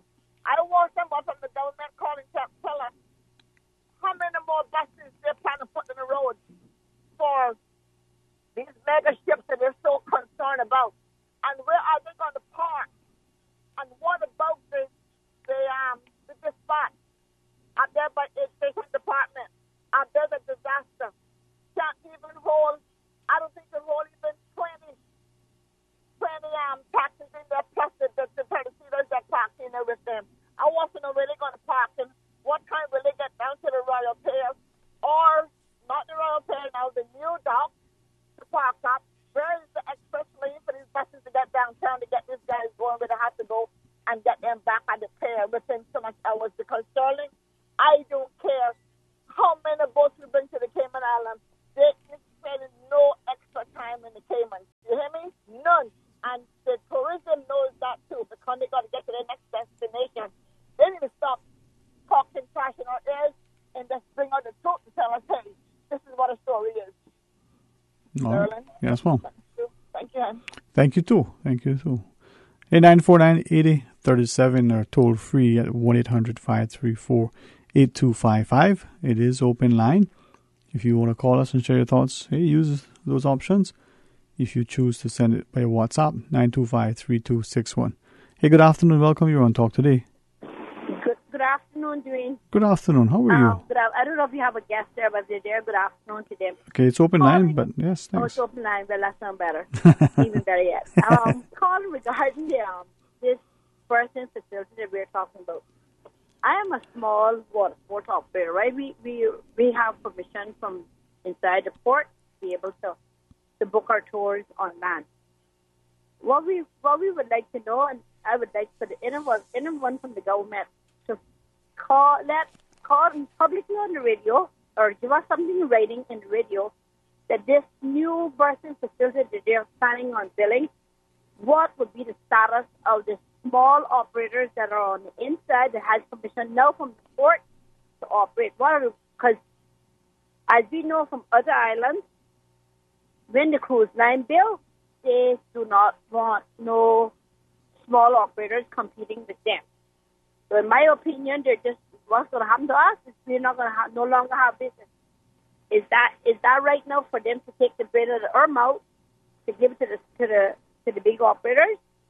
And what we also need to do is, if the government wants something to protect Cayman people, they need to look into the cruise lines that are coming in here, that their staff is operating at the port. I thought that once they come into Cayman waters, they were supposed to shut down their services and not book them. As I say, I'm a small operator there, and I see it every day. Their staff come board on our water, on our land, on our shore, and they're soliciting business right on the port, and they do not even need a work permit. Is that fair to Caymanians? That's another bread they're taking out of Caymanians' mouth. If government wants something to look into, they need to look into that for us. Because I'm speaking for a lot of operators out there that see it every day. So that if they want something to look into to protect Caymanians, that's one of their biggest projects that they need to look into. Thank you very much, Jane. All right. Bye. Thank you very much for sharing that too. And as we're looking at it, 1-800-534-8255 or 949-8037. Now, a number of individuals have been sharing sort of quietly and privately their views with us about the whole issue of the port and asking the question, when we move forward with the port, so they are in favor of a port, are we going to look at all of our options and having an option that gives more opportunity for more Caymanians to be able to either expand their existing businesses or get into the sector, would position the port in a location other than where it's presently, proposed to expand, the Georgetown Harbour, would that make it better? A number have asked the question, what has or is happening to the Go East initiative? Others have shared. And it's only because I've just got a couple of other WhatsApps to say, hey, can you ask the question again? Others have shared, why is it that we haven't or are refusing to look at other locations other than the Georgetown Harbour? I want to paraphrase this one who shares the view that whereas, being opposed to having a port within the North Sound, do we know whether it would be as beneficial or more so if we put it there versus putting it in the Georgetown Harbour? This person writes that having the port, in the North Sound area could potentially make it easier to discharge cargo, could potentially make it better for the cruise passengers to get to some of the other attractions, including the turtle farm, being able to go to the sandbar, Stingray City, and even to the Eastern District attractions of the Botanic Park and the lake.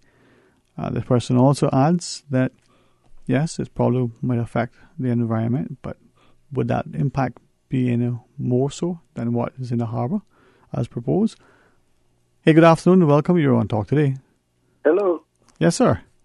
Am I on? Yes, sir. You are indeed. Okay. This is Timothy. I called you a while ago. But yes, sir. I just remember. Are you listening? Yes, sir. Don't just. They want to put the ships down and closer to the beach, right? Mm-hmm.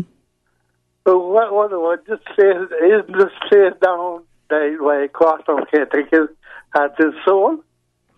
The Pageant Beach site? Yes, sir. Yeah. I believe that's been sold and is. Wait, what they put it out? They gonna build. These guys are building. He ain't getting no money for the tourists. No, I make sure I want to understand you. Are you saying that would have been a better site, or I didn't catch that? No. Okay. No, that's what I make sure I didn't. For the ship spot. Because this place is already sold now. They can be. They feel can walk straight to the beach, straight to the beach. Oh, because of the if they build the port in the harbour, then that site will be affected. Exactly. Okay. Exactly. Is that what you're saying? Okay, sir. Yeah. Please tell the taxi drivers that calling and calling over this. My name is Alan. Well, Mr. Allen, you've been sharing with us, and I think people yes, will start. That is already sold Pine Beach. Well, they can build that. They can build it now, so they can walk straight to the beach. That's true. Yes, sir. Yes, sir. Well, thank you. Anything else, sir? No, sir. No, okay. sir. Okay. Enjoy your afternoon. We'll talk to you again when you're ready. Okay? Hey, thanks very much. Perfect timing, Gentlemen, as always, so respectful. It is our news break at 2 o'clock. Can you imagine on a Thursday afternoon? And the Finance Committee is still in session? Wow. When we come back from our news break, please rejoin us.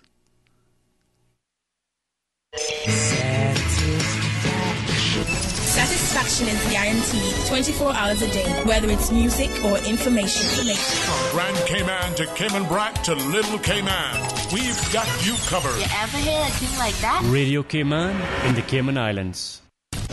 Radio Cayman. Radio Cayman's newsroom. These are the biggest stories right now.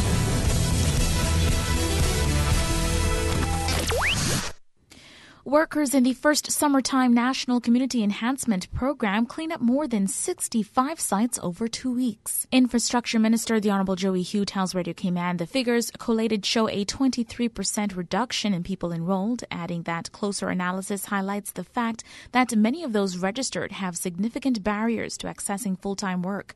467 people applied to the summer government work program.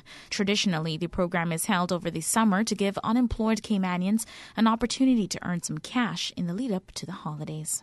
In news elsewhere, national security agencies and members of Congress are frustrated by the lack of answers about what the United States describes as health attacks that have injured American diplomats in Cuba. A meeting Thursday between U.S. and Cuban officials was intended to try to help determine the method and motive behind those mysterious incidents that began nearly 2 years ago and have affected about 24 people, including some diagnosed with brain damage. A flurry of reports has suggesting investigators have narrowed their suspicions as to the cause and culprit. Cuba's foreign ministry said 9 members of the scientific team it assembled to look into the incidents met with members of Congress and the National Academy of Sciences before the talks at the State Department. And Serena Williams isn't getting much support from the men on the United States Davis Cup team over her insinuation that sexism played a role in the code violations she received during the U.S. Open final. Then again, Steve Johnson, Mike Bryan, and Ryan Harrison are trying their best to stay out of the debate since Carlos Ramos, the chair umpire who penalized Williams, is also handling their best-of-5 semifinal series against Croatia this weekend. Those are your latest updates here on Radio Cayman. I'm Shanda Kayeko. Radio Cayman, the voice of the Cayman Islands. What's happening in your community? News and information, music and more. You can find us. www.radiocayman.gov.ky. Like us on Facebook and follow us on Twitter. Radio Cayman is your choice, your voice for today's biggest news. Radio Cayman.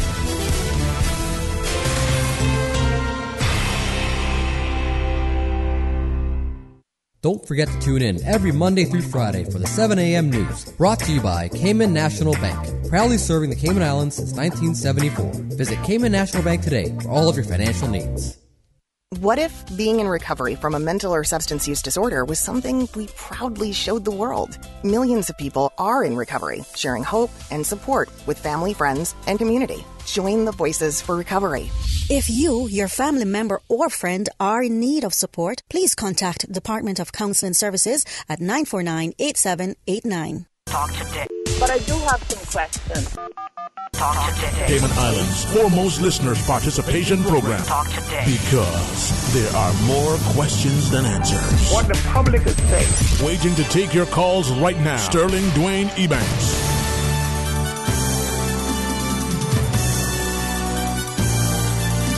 Hey, good afternoon. Welcome back to Talk Today, 949-8037, or toll free with the compliments of Flo at 1-800-534-8255.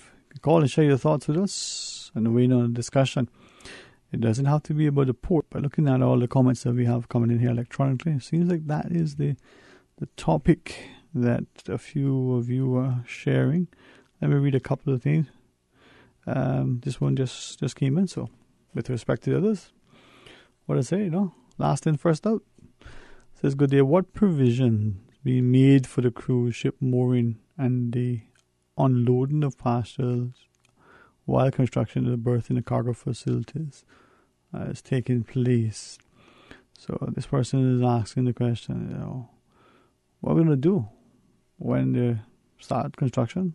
How are the parcels going to get on and off? Maybe that's something the question has been decided. Have you heard that question being asked and answered?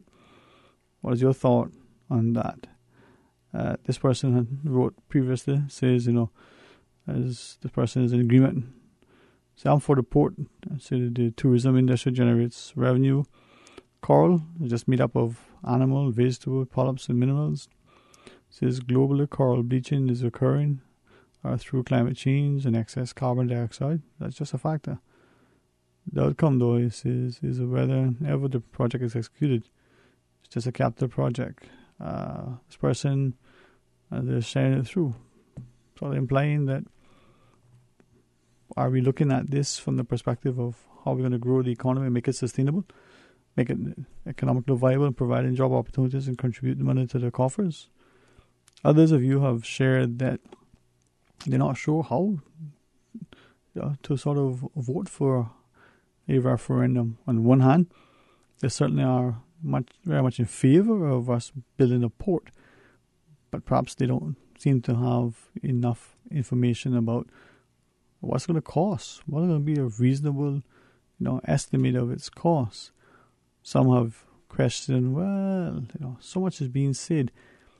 As a fellow alluded, where there's smoke, there's fire. Is there any truth to some of the allegations? What are the long-term environmental consequences as well as the economic impact? If we have a harbour and with the port, not just during construction but after, will surrounding businesses be affected? Will we no longer be able to use the harbour as we are now for some of the attractions and people being able to dive? A few have countered, well, where else in the world do you see an active harbour having people out and about on water excursions? One individual who asked that question and made that comment and the like was countered by somebody else. Well, that's what makes Cayman unique. Could we not have the balance? You can stand on the shore and fish and not just enjoy but catch something valuable. Some places, he said, for instance, where he used to live prior to coming to Cayman, being able to get to any body of water to fish was a long drive. Now, I guess to different people, it's just a matter of perspective. What is yours? 9498037 or 1-800-534-8255. If you want to WhatsApp, 925-3261. From time to time, we get some very interesting emails that come through to us, so you can opt to send us your thought via email as well. Talk today at candw.ky still works. Couple of you have also sent through some questions relative to monopoly positions within the country, and have shared look at these more closely, but have shared that we seemingly have somehow believed that we no longer have a monopoly in some sectors, whether utilities or otherwise, simply because we believe there's been a level of deregulation or regulatory oversight.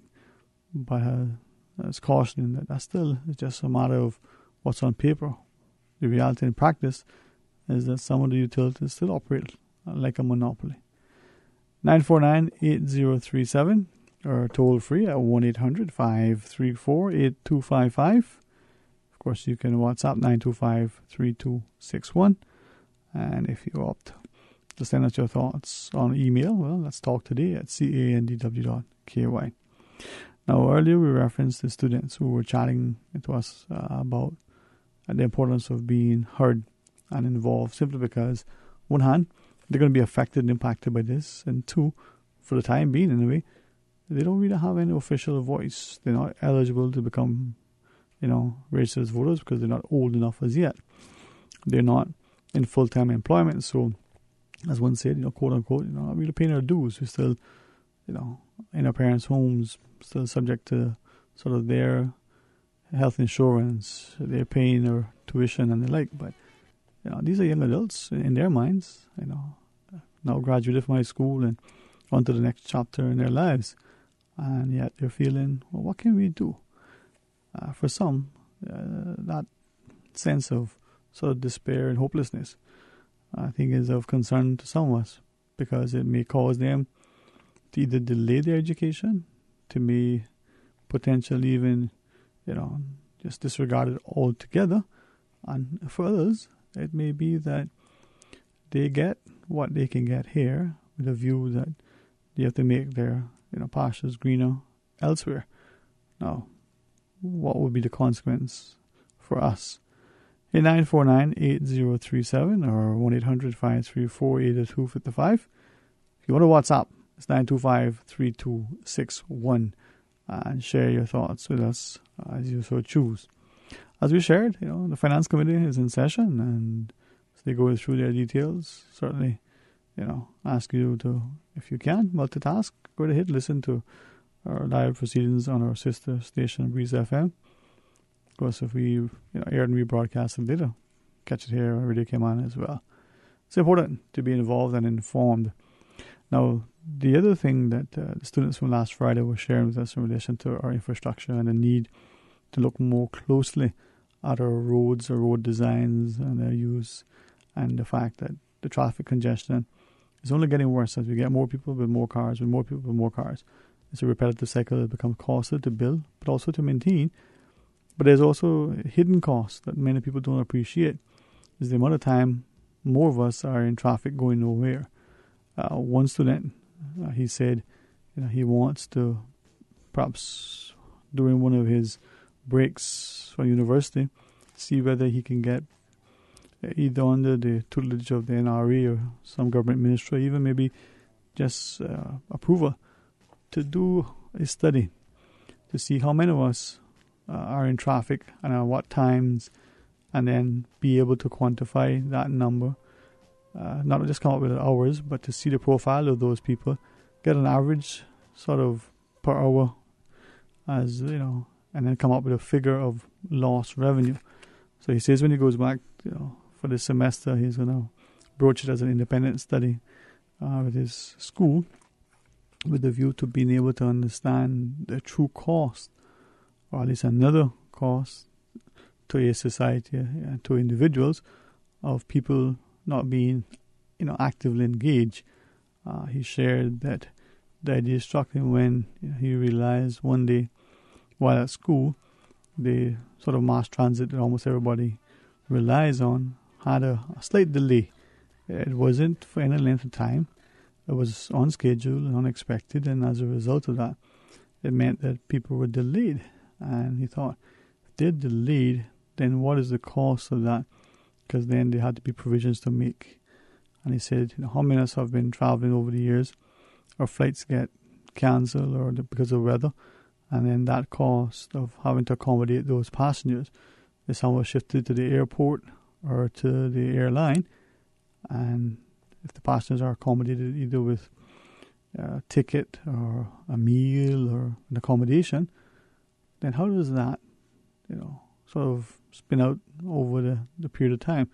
Eventually it's going to be recouped by the entity because they're not going to bear the cost. It comes back into higher fares for us who travel. Not a bad, sort of discussion. I kind of enjoy when people exercise some sort of insight into other areas. So good luck on that. 949-8037 or 1-800-534-8255. Or you can send us your thoughts on our WhatsApp. You can either record a voice note, or you can type it up as you would normally and send it across to us. Our WhatsApp number, 925-3261. Either way, you send it to us. If it's for public consumption, we certainly will share it. A few that have come through, I'm not quite sure where I'll get that information from, but I will ask. A fellow is asking, why is that the government not sharing this information that they seem to have about the port?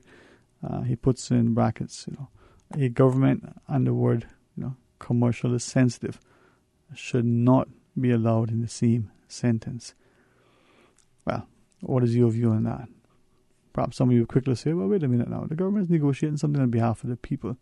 Surely it must be something that it can keep information somewhat, secure initially.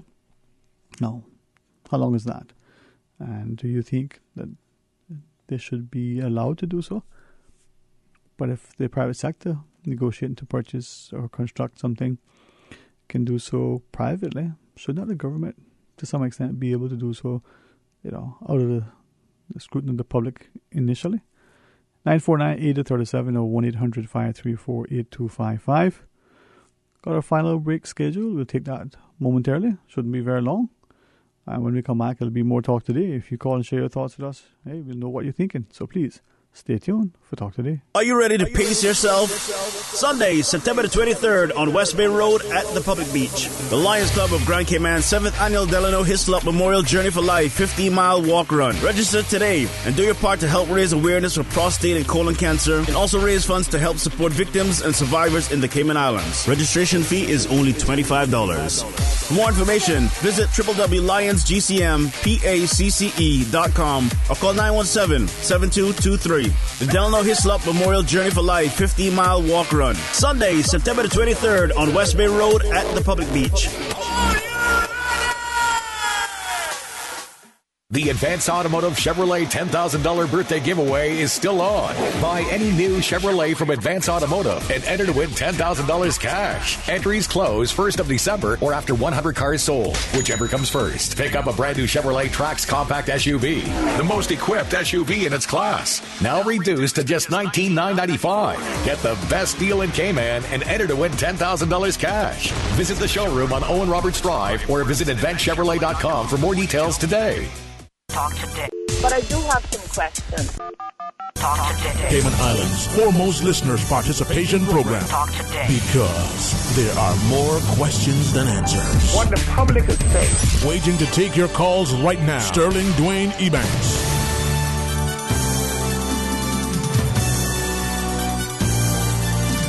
Hey, good afternoon and welcome back to Talk Today. 949-8037 or 1-800-534-8255. Or you can send us your thoughts on our WhatsApp, 925-3261. Very interesting. And just during the break and even now as I chat, a couple of you sent through what is the latest, satellite imagery coming out of our National Weather Service in relation to the projected path for Tropical Storm Isaac. And I want to venture to read it and share it with you, but I would have said to you that listen to our, National Weather Service, become aware of what potentially could be the track for Isaac over the next few days. Do not panic in any which way, form, or fashion, but be prepared. Reach out to hazard management if you need, very responsibly and respectfully. Go to your pantry, go to your supermarkets, make sure that you have adequate provisions. Think about your neighbors and your extended families as well, your older parents if that's the case, and aunts, uncles, grandparents. Make sure everybody is as safe and as prepared as possible. Because even if it's not a hurricane, could inclement weather put you in a position. I say that knowing that sometimes during the summers while our children are home, they may be consuming more than what we realize. Other times we may have a lot of things stockpiled and don't realize how long it's been there, and thinking we have it, thinking it's still in good shape, only to go check when we need it to find out, this is expired. So let's make sure that we are prepared. Let's not panic all the same, and do what we can. I think our people in our news will give us an update on the weather. We'll get the latest updates on it, but from what we can gather, it seems to be on and off and a little bit unpredictable. So it could take us through a certain thing. Now, if I were my brothers, I would probably be more, comfortable and confident telling you, well, yes, this thing is going to look like it's going to go here, but I'll leave that for those of you who are, the weather buffs and the like. And it's all part and parcel, Well, let's go back to our WhatsApps and share this comment, this question that was shared with us. It says, why do we have 3 companies bidding on the cruise port, but only have one EIA report from one organization? 949-8037 or toll free at 1-800-534-8255. You can call and share your thoughts with us. Give us your perspective and certainly help us to be informed, or at the very least engaged, perhaps intrigued, or perhaps even inspired to formulate a our own thought process and maybe get behind the momentum to either have the issue sent to a referendum so that the public can decide, or get wholly on board with the government to say, listen, let's move forward and get this thing done. That's the strength of a healthy democracy, that people can safely and publicly and very, very actively be able to voice and demonstrate their views in a peaceful, civilized manner that gives all of us a chance to be able to contribute. Not just because we have different views or we may have different approaches, doesn't mean that we can't be civil.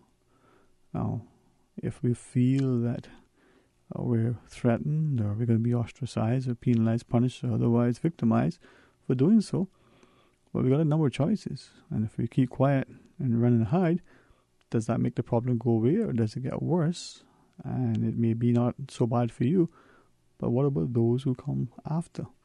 And sometimes I think people in positions, whether they're elected or appointed, whether it's a government or a private sector entity, sometimes they're well-intentioned. They're truly desirous of going about something in the best way that they think is in the best interest of many, only to realize, sadly at times, long after the fact and when it's too late, that, if only we knew then what we know now. 8949-8837. Let's go to our phones. Welcome. You're on Talk Today. Good afternoon to you, Sterling Graham. Good afternoon to you, sir. How are you today? Yes, fine. All right. Glad to hear from you, sir. It's the time of the year. I just like for when they're giving you advisories on the weather now, and especially in hurricanes and storms, that it would give the coordinates. So it makes a big difference if you know the coordinates, latitude, longitude, and the time. That's telling you miles away, miles away, it's taking you miles, and you know the coordinates. We know the latitude and longitude of Grand Cayman, so you can get, and most people should, making you a maritime people. Mm-hmm. I agree. Anyway, it would be good if we used to do that a long time ago. I don't know why we don't need anymore. With regards to referendum, a lot of the questions I've heard people asking, this is very political, and I don't want anything to do with it. Either political involvement or whatever. And politics is perennial. It's involved in everything. You know that has to be. But a lot of the questions people are asking, reports and on the finances and so forth, it's there available in different reports that were done, different talks, different things that were done. And anything you do at all, I'm not saying anything about whether it's for or against or whatever. Mm-hmm. Anything you do has an environmental impact. That building in the small island we're in. When we did the dredging in the North Sound, we did quite a bit of dredging there in the 70s, and in the 1990s, late 80s, 1990s, a lot of dredging was done in the North Sound. Let's not get away from that. That had a tremendous impact also. A lot of people were against it and so forth and for it. So we came through that, and there's a lot of condominiums built on a lot of land that was now swamp is now land, and that we see there, young people 34 years old are seeing it, but they didn't realize that was swamps and mangroves and stuff before.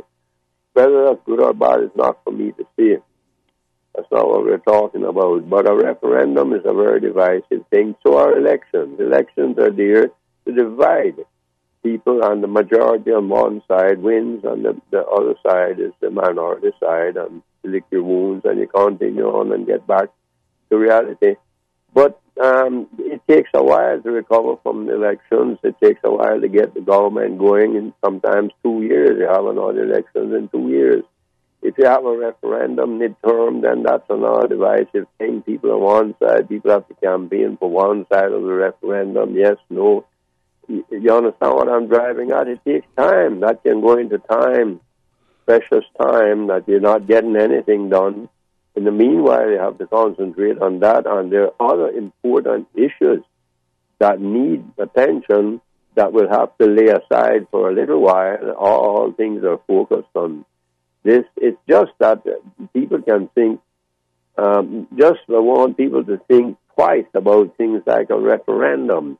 And are we going to say that every important issue that the government brings up in the future, doesn't matter if this government, whichever government, that we're going to have to go to referendum for it? We elected 19 people to make decisions for us. Now we're asking us to make decisions again for the same 19 people. Do you understand what I'm saying? I'm listening to you, and I'm wondering now if, as you share that time and that cost, is that important enough that we take that time and spend that, incur that cost in order to arrive at perhaps the best or a better decision? But the facts are out there that people can dig it up and find it. They have been digging up and finding on social media. And some of the things we find are also you have to take into consideration these other countries that are doing the same business we're in. And I wonder how many people who are talking about it, how many cruise tourists they speak to in the course of a week or a course of a day or a course of a month.